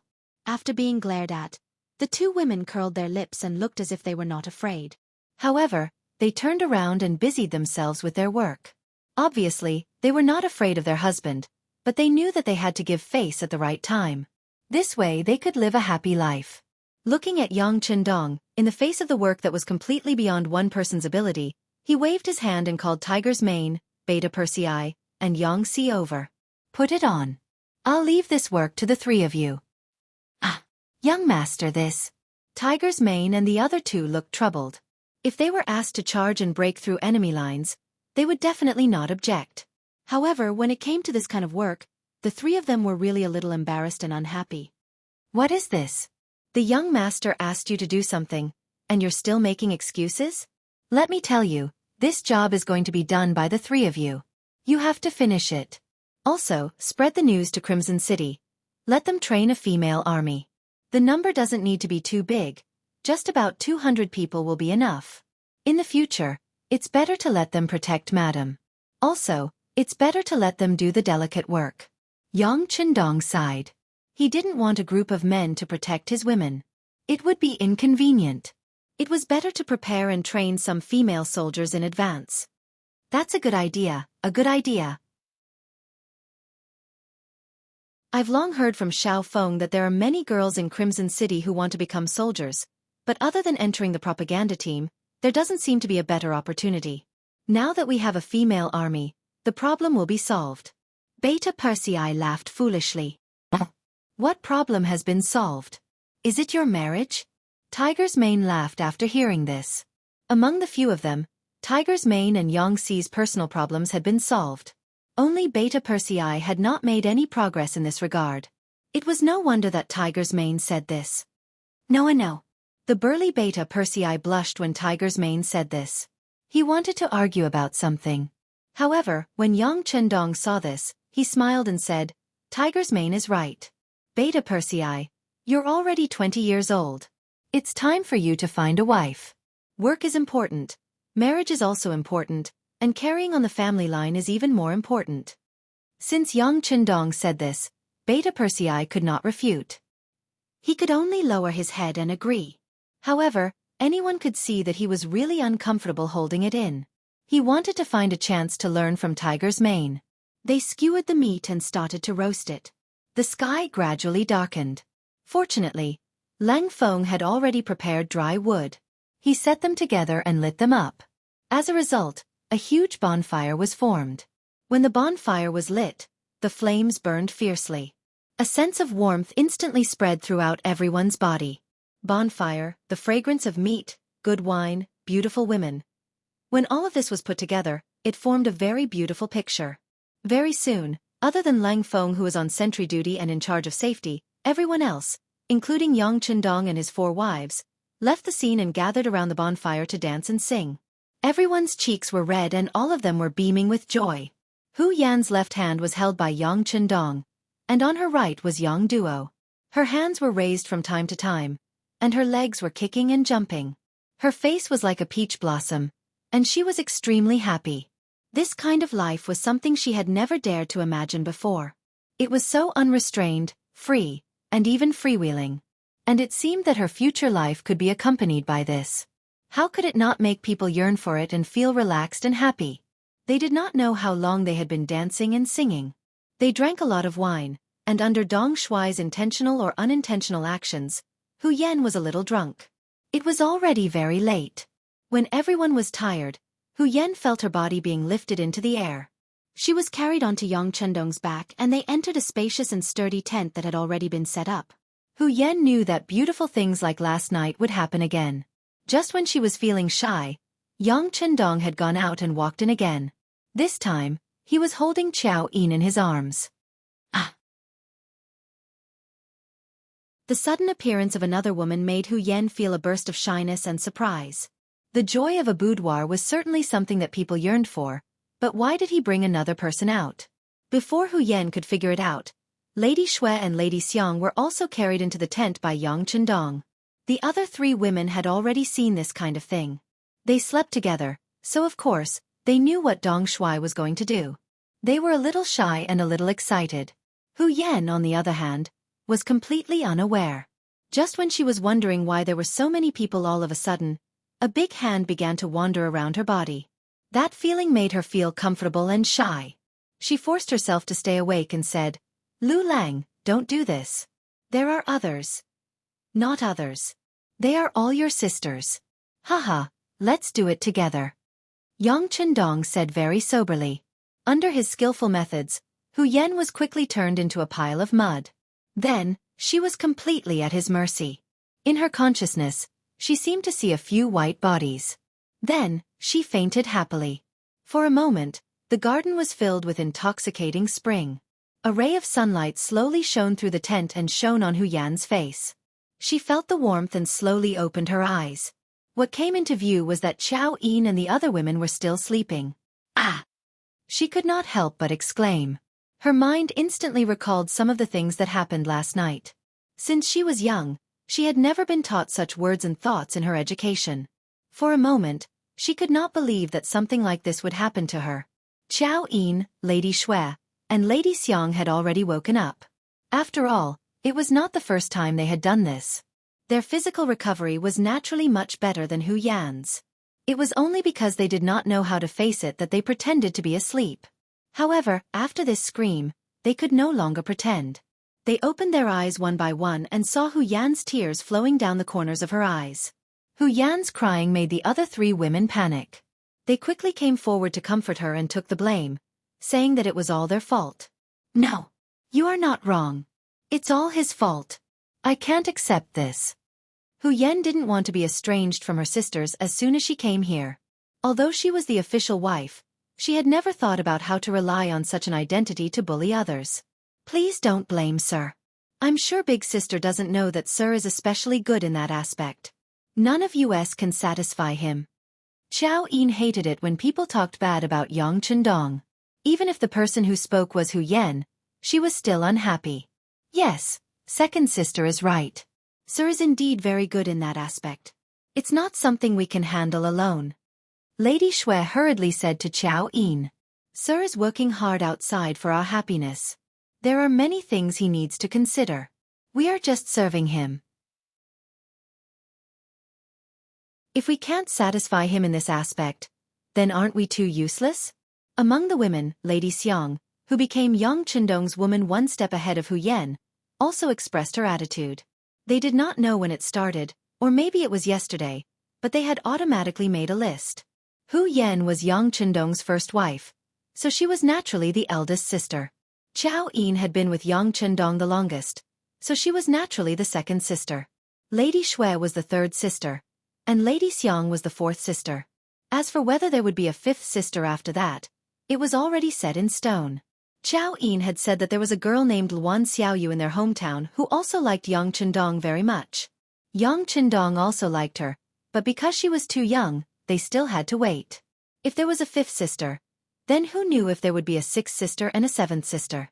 However, seeing that Yang Chendong was so young and had such a big family business, it was not surprising that there would be sisters joining him. Hu Yan didn't expect that she would immediately be met with the common resistance of her three younger sisters when she said Yang Chendong's fault in a fit of pique. She quickly changed her words and said, "I don't mean to blame him. It's because things came too suddenly, and I can't accept it so. It's normal that you can't accept it. I don't blame big sister for having such thoughts. However, from now on, we sisters will not forgive anyone who says anything bad about sir. Especially big sister. You must set an example for us." Xiao Yin said this with a rare serious expression. In her heart, Yang Chendong was the sky, the earth, and her everything.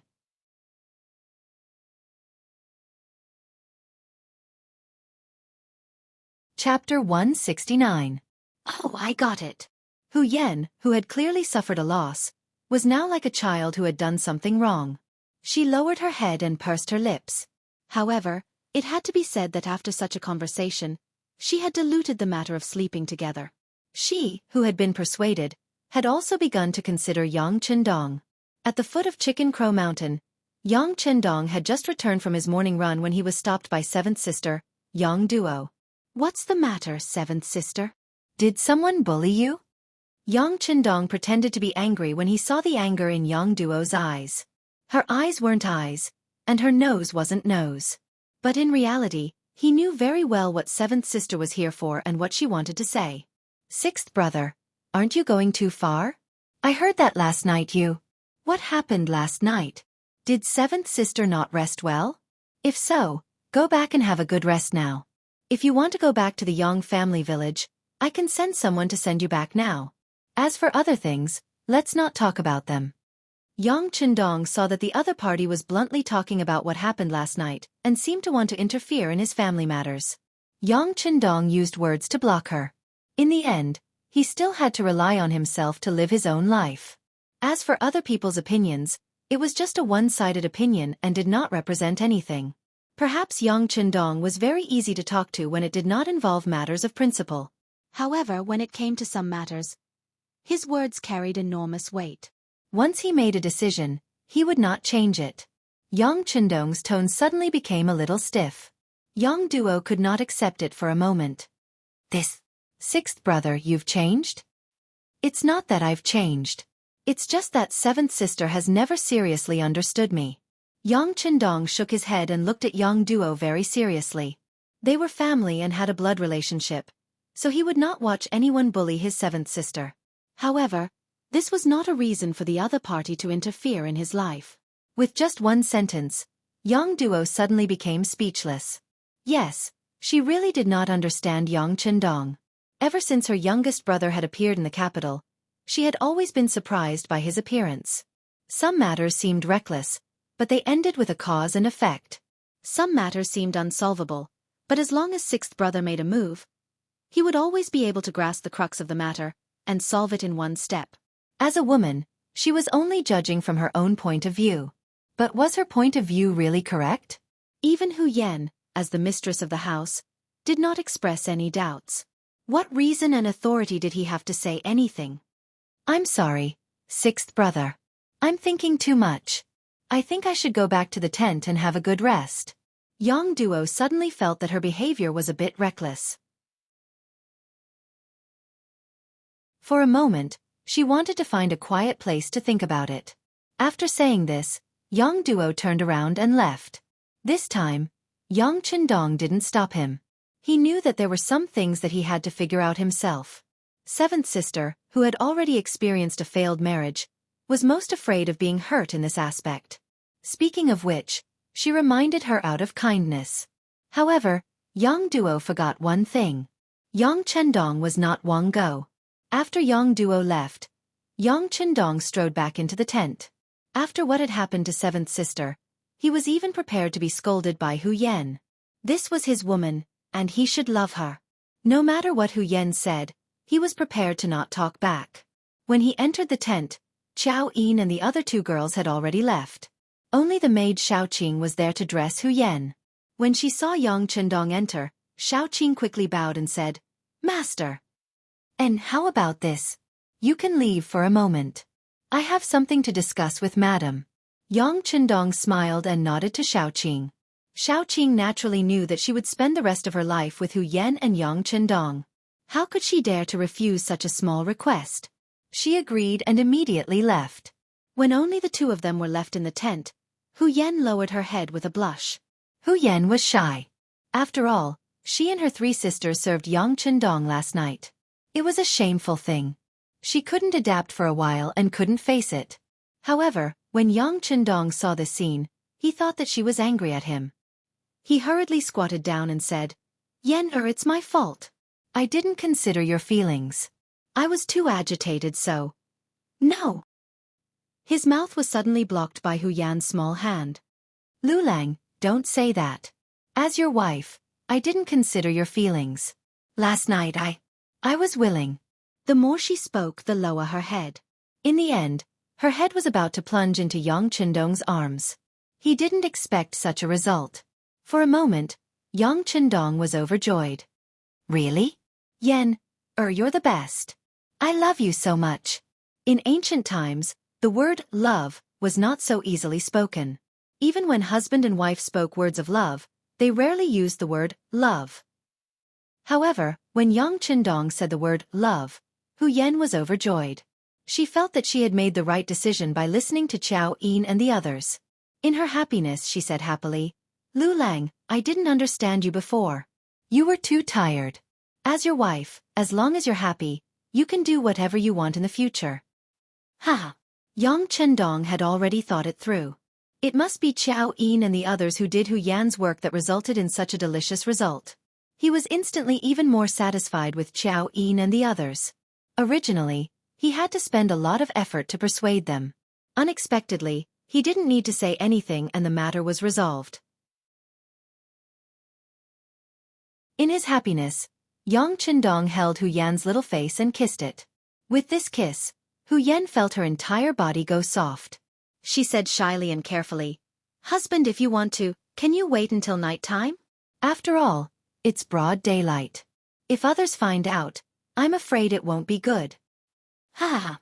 Seeing that Hu Yan seemed to be a little moved, Yang Chendong laughed. However, he also knew that Hu Yan's skin was probably very thin. At least, it wasn't as thick as his. If he didn't let go of this matter, it was very likely that it would cause resentment. Therefore, he intentionally changed the topic. First, he talked about the matter between Xiaoqing and Sun Chuang. They're not young anymore. As their master, you should find a time to arrange their marriage. We'll take care of all the expenses. In short, you can't treat Xiaoqing unfairly. After all, she's been with you for so many years, hasn't she? Thank you, sixth young master. Seeing that Yang Chendong had considered the matter so carefully, Hu Yan was very moved and said, "We're husbands. In the future, there's no need to say thanks. Everything I do for you is what I should do. By the way, my seventh sister seems to have some complaints about what happened last night. Do you think you should personally go and have a good talk with her? I don't want her to misunderstand me, hee." Yang Chendong thought about it and decided to leave the job of persuading seventh sister to Hu Yan. If Hu Yan took the initiative to persuade her, it would be more effective than 100 words from him. Hearing that seventh sister had complaints, Hu Yan's heart was moved. This was seventh sister standing up for her. She didn't even hesitate to blame her own brother. This sister-in-law was absolutely competent. Hu Yan agreed, and Yang Chendong's heart was completely relieved. Although there were some things that he didn't ask others to understand, they were still family, and understanding was always better than opposing. Just as Yang Chendong was enjoying the happiness of having multiple wives and gaining the understanding of his wife, several groups of fast horses were galloping through the streets of the capital. These brave soldiers had banners with the word Xian written on their backs. As soon as they entered the capital, their faces were gloomy as they spurred their horses forward. Many scheming people had a bad premonition when the messenger didn't shout the news of victory from 600 miles away. This should be a battle report from the front line.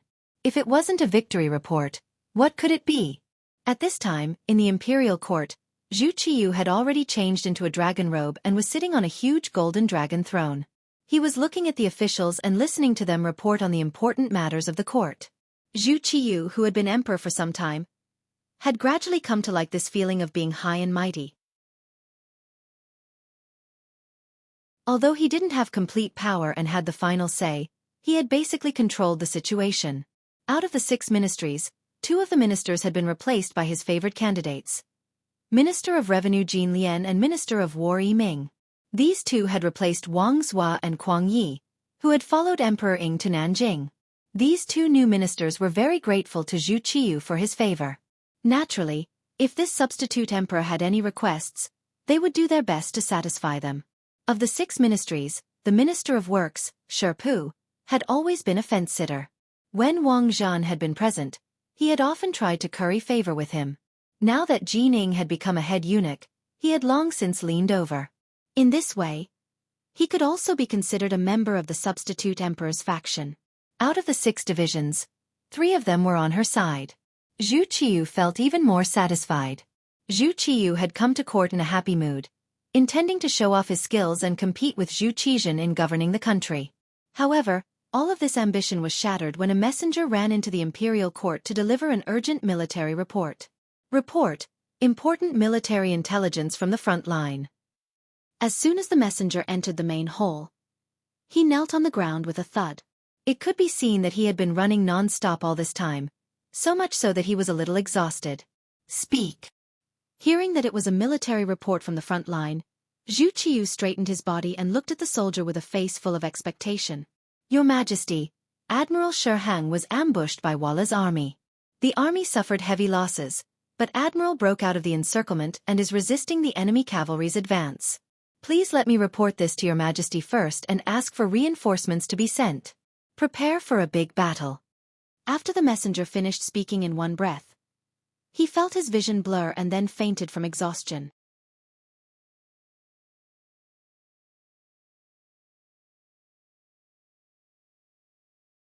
Chapter 170. Quickly, carry him away and treat him.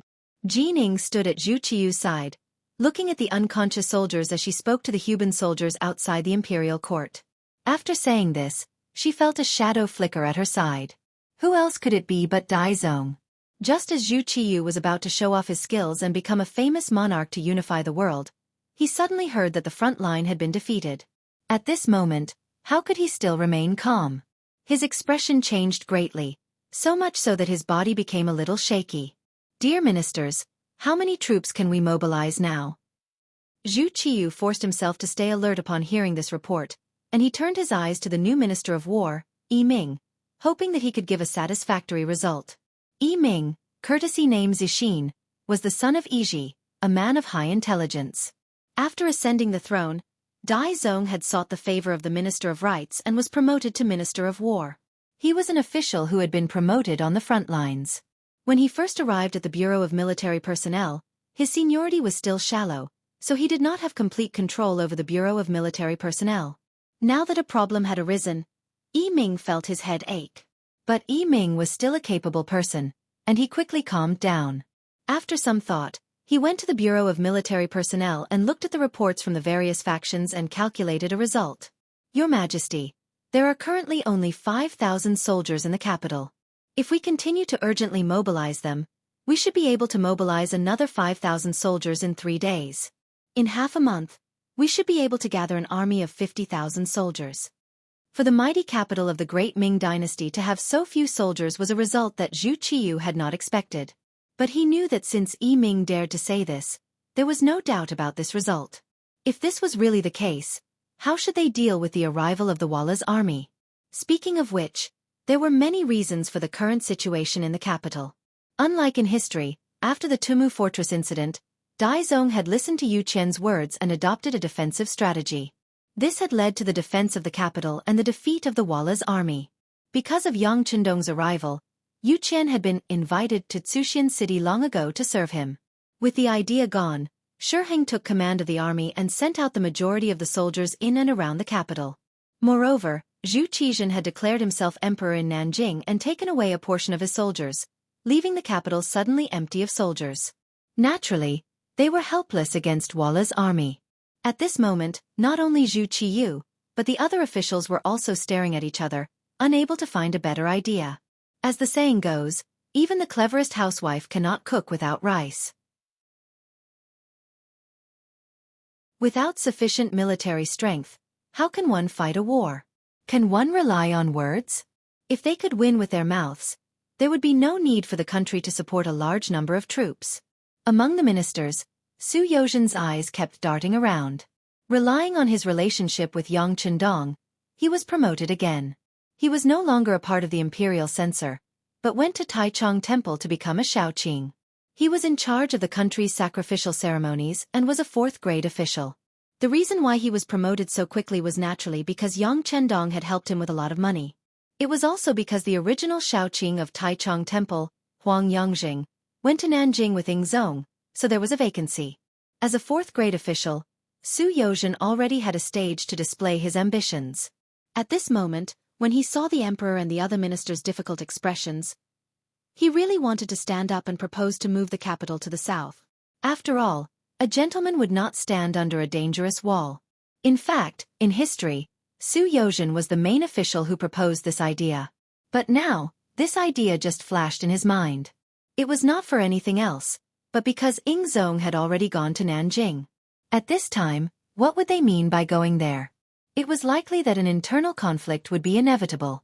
And Zhu Qiyu, who was leading the defeated army, really did not know what the chances of winning were. Unable to bring up the matter of moving the capital to the south, Su Yozhen's eyes darted around as he thought of another feasible idea. At this moment, when the other ministers were still thinking about what to do, he had already taken out his ceremonial tablet. He stepped forward and said, "I have something to report." "Minister Su, quickly say it." Seeing that everyone had no idea, but one minister still had a suggestion, Zhu Qiyu suddenly had a feeling of hope. "Your Majesty, the army at the front has suddenly lost, and the capital is in danger. At this time, the first thing to do is to mobilize the troops near the capital to save the emperor. The second thing to do is to choose a general who can lead the army to block the enemy outside the city wall. This will ensure the stability of the great Ming dynasty." That's right, mobilizing the troops after, choosing the general before. Zhu Qiyu felt that it was very reasonable. He immediately said to the Minister of War, Yi Ming, "Minister Yi, you can send a letter to mobilize the troops near the capital to protect the capital." "Yes, Your Majesty," Yi Ming replied and then left the court with his ceremonial tablet. "Good, now everyone who can lead the army to fight against the Walla army." Zhu Qiyu's eyes swept across the ministers in the court. The desire in his eyes was very obvious. However, when he asked this question, the entire court fell silent. First, the Tumu Fort's army of 500,000 suffered a crushing defeat, and then General Shi Heng's army of 150,000 was also defeated. Right now, there were only a few thousand men left in the Imperial court. Even if they waited for 3 days, their military strength would still be no more than 10,000. How could they resist the elite Walla cavalry? The Walla cavalry could defeat the great Ming army again and again. At this moment, the ministers' faces changed at the mention of this tiger. The crowd of officials didn't speak. This made Zhu Qiyu extremely anxious. What's wrong? Our magnificent great Ming dynasty actually has a great general who can command the 3 armies? Valuing the civil and despising the military had always been the basic national policy of the Ming dynasty. In fact, it was not only the Ming dynasty. It was the same from the earliest Han dynasty to the Tang dynasty and the Song dynasty. After all, the military was strong and the civil was weak, which was not good for the stability of the country. In the Ming dynasty, this situation was even more obvious.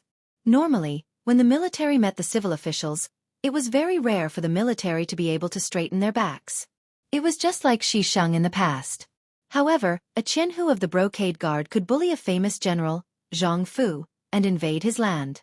It was no wonder that when Zhu Qiyu asked this question, the civil officials and the military officials did not speak.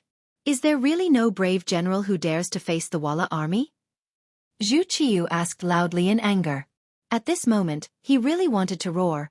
If none of you go, do you want us to personally lead the army? However, when he thought of his elder brother Zhu Qizhen's end, this thought quickly disappeared without a trace. He did not want to be the second emperor who lost an army. What if he was captured by the enemy when the time came? What should he do? Zhu Qiu's face was full of anger. He criticized the officials that he usually raised for being useless. Jining saw that the situation in the court had worsened and reminded him in a low voice, "Your Majesty, this matter needs to be discussed at length. It is better to dismiss the court first and wait until tomorrow morning to make a decision." The courtiers were not completely loyal to him. The most important thing was that there was still Zhu Qizhen in Nanjing for everyone to rely on. Even if he really got angry here, not only would it be useless, it was likely to lead to a backlash from the courtiers. If they collectively left, then his position as the emperor would come to an end. Forget it, forget it. Everyone, go back and think about it carefully. Wait until tomorrow morning. No matter what, you must choose a candidate. Dismiss the court. Zhu Qiu was very helpless. Although he had become the emperor, this emperor did not seem to be as powerful as the previous Ming dynasty emperors. After the officials shouted "Long live the emperor," they left the court and left the palace. After Su Yozhen left the palace hall, she quickly contacted the people of the security bureau and reported the situation in the court today. At this time, Yang Qindong had already returned to the Yang family manor from the foot of Jiming Mountain with the women. Originally, the women wanted to play for a few more days, but tomorrow was the time for Hu Yen to return home. This was an important matter for the first madam, so Yang Qindong naturally had to take care of it. He returned to the Yang family manor in advance to make preparations. On the way back, the people of the security bureau came over and reported everything that happened in the court. The group had stopped. Yang Qindong stood on the side of the road and listened to the report of the staff of the security bureau. In the carriage, Xiao Yin looked at this scene through the curtain and couldn't help but say, "Sir is busy with important matters again. Unfortunately, we can't help much. The only thing we can do is to make him happy when he sees us. Don't make him angry and satisfy all his requests." "You're right, second sister." Lady Xue and Lady Xiang hurriedly agreed. Looking at Hu Yen, although she didn't say anything at this time, from her concerned eyes, it could be seen that she had accepted the fact that she slept with him. Even if the other women could understand Yang Qindong, as the wife, why couldn't she understand? On the side of the road, after carefully listening to what happened in the court, Yang Qindong sighed. Although the wheel of history had changed because of his appearance, the defense of the capital still had to start as scheduled. Since history had changed, Yang Qindong couldn't accurately predict what would happen, and naturally couldn't make plans in advance. But since the emperor asked to recommend a general to lead the army, he was somewhat interested. First, this was a good opportunity for him to show his talent. Second, it was a good opportunity to consolidate his strength and expand his influence. Third, and most importantly, Yang Qindong would never allow the other races to have any ideas about the Han people and cause any destruction. Back then, Kuang Yi and Wang Zhua, the two ministers of the 6 ministries, wrote to him, saying that he had saved Yingzong's life, and that he would have more room to develop in Nanjing than in the capital. The environment would also be better. But Yang Qindong still refused. That was because there was a strong enemy in the capital Walla, while Nanjing was very safe.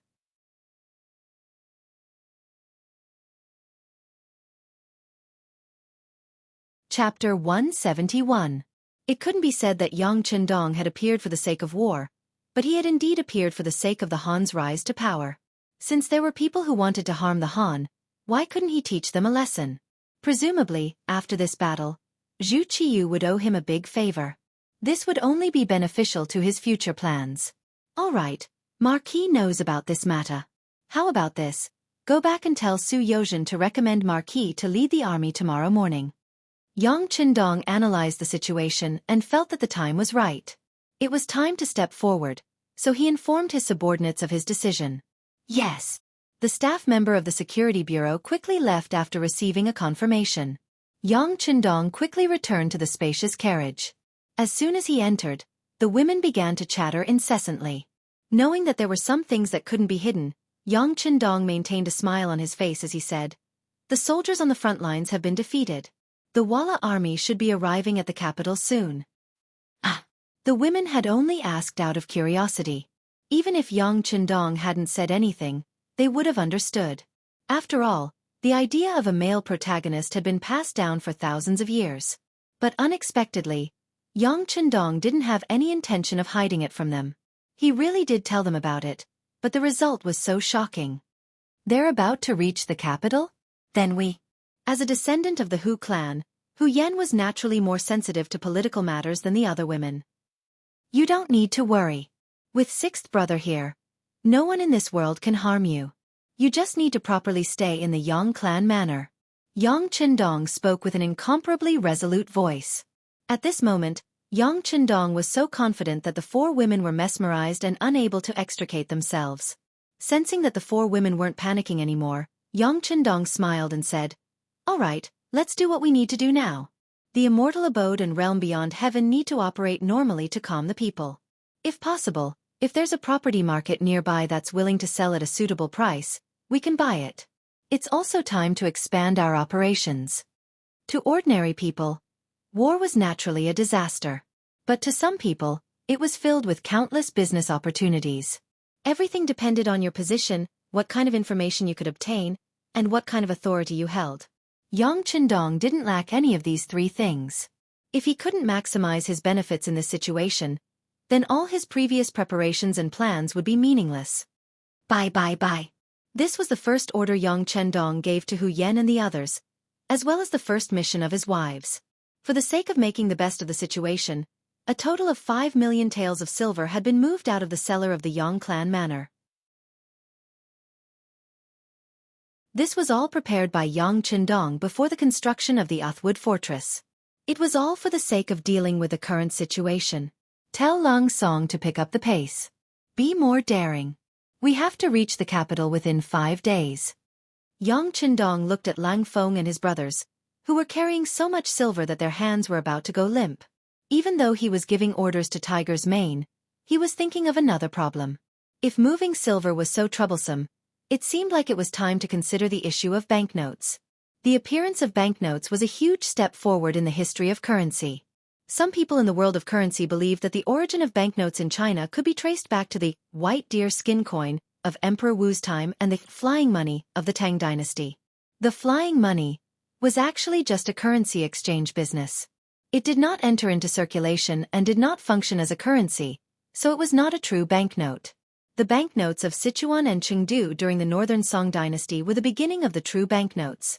But for various reasons the system was not perfect, and in the end, it was not developed on a large scale. In the Yuan dynasty and Ming dynasty, although the banknote system was further improved, it was still difficult for it to be accepted by the people. At the end of the Qing dynasty, the Qing dynasty's economy was in trouble, and the treasury was empty.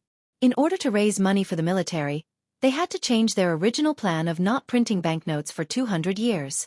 In the third year of Xianfeng, 1853, the first banknote of the Ministry of Revenue was printed. This time, the banknotes of the Ministry of Revenue were divided into 5 types of silver: 1 tael, 3 taels, 5 taels, 10 taels, and 50 taels. In the middle of the banknotes were written in both Manchu and Chinese characters, Ministry of Revenue Official Banknote. It was from then on that banknotes became one of the paper currencies that could be circulated. Although the Ming dynasty also had official banknotes, most of them were internal transactions between officials. Ordinary people and even merchants rarely participated in them. The imperfection of the system meant that these banknotes could be turned into waste paper at any time. Who would dare to use silver to exchange for them? Not to mention other people, but even Yang Qindong himself did not trust the Ming dynasty government. This government was made up of officials, and the speed at which it changed was so fast that it made one's eyes blur. Who would dare to take out all of their wealth to exchange for banknotes? Perhaps the moment one exchanged for it, the Jin guards and the East faction guards would come to raid one's home. For example, Yang Qindong's 5 million taels of silver had never been exposed. He believed that if he really trusted the great Ming dynasty, Wang Zhan would have already made a move on him and would not have waited until it had developed to such a scale. It was because the banknote system was not recognized by many that Yang Qindong wanted to do something about it. In his later life, he had seen the power of the state-owned banks, so he could naturally see the huge benefits involved. As for the risks, with the Xianxia's new army as his backing, he was not afraid of others plotting against him. Perhaps he was still thinking that if others had such thoughts, he would have a good reason to deal with them. While Yang Qindong was still thinking about his grand plans, the capital was already in chaos. As the officials returned home from the court, The news of the Ming dynasty's defeat spread like wildfire. For a time, all sorts of things were said, and in a state of panic, a small number of people left the capital and headed south. Although there were not many of them, most of them were merchants. They had all left in fear after hearing that the Ming dynasty's army was defeated and that the Walla was about to arrive at the capital. When these people left, most of them took with them a large amount of cash from their homes. Perhaps it was said that merchants valued profits, and patriotism was not as reliable as profits? The departure of a portion of merchants caused the already tense atmosphere in the capital to become even more chaotic. Even some of the common people began to pack up. After 2 consecutive defeats and the loss of the Ming dynasty's elites, they did not have much confidence that they could defeat the Walla. If they did not leave, they would most likely meet with misfortune. Not to mention, in the afternoon of that day, there was a rumor that the Walla cavalry drank human blood and ate human flesh to survive. Once captured, the women would naturally be humiliated, and the men and children would become food in their mouths. This news was far more effective than people saying that the Walla cavalry was brave and good in battle. The direct result was that a large number of people gathered at the city gate. If it was not for the city gate being closed at the time, who knew how many people would have left? The so-called news of the Walla eating humans was naturally released by the Security Bureau in order to attract big hoodlums and fish in troubled waters.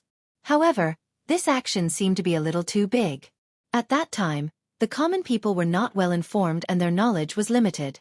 Thus, they really believed the rumors, and in a short period of time, a wave of people left the city. The situation at the city gate quickly spread to the palace and into the ears of the acting patriarch Zhu Qiyu. When he heard that his people were so panicked, the new emperor was scared out of his wits. If the capital became an empty city, how could it resist the Walla army? Could it be that he, the new emperor, was going to abandon the city and flee? If that was the case, where could he go? Zhu Qiyu of the Ying sect was probably waiting for him to make a fool of himself. Go and find out who spread the rumors. After we catch them, we will cut them into pieces. Zhu Qiyu's eyes seemed to spit fire as he spoke. Your Majesty, the embroidered uniform guards and the Eastern Depot will naturally investigate this matter. However, what is more important is how to pacify the people in the city. If these people really do leave the capital, then Jianghu, who had been urgently summoned, did not elaborate on what would happen. But one could imagine that if the capital became empty, the emperor would truly be a loner. In that case, this emperor would have undoubtedly failed. No, we can't let them leave. Beloved subject, do you have a good plan? Zhu Qiyu naturally understood the severity of the situation if things continued to develop like this, so he urgently asked Jianghu if he had any good ideas. Your Majesty, this subject is incompetent and does not have a better plan for now. However, in order to prevent the situation from spiraling out of control, this subject suggests that we temporarily close the city gates and allow only small towns to enter and exit. Moreover, we must conduct inspections and forbid the common people from taking money out of the city. In this way, the family property will naturally remain here and will not leave. As for how to deal with the Walla soldiers, Your Majesty must preside over tomorrow's morning court and discuss with the other officials a plan. Jianghu had never seen anything like this before. Although he had followed several emperors and seen their ability to govern, this was mostly a power struggle between the emperor and the court officials.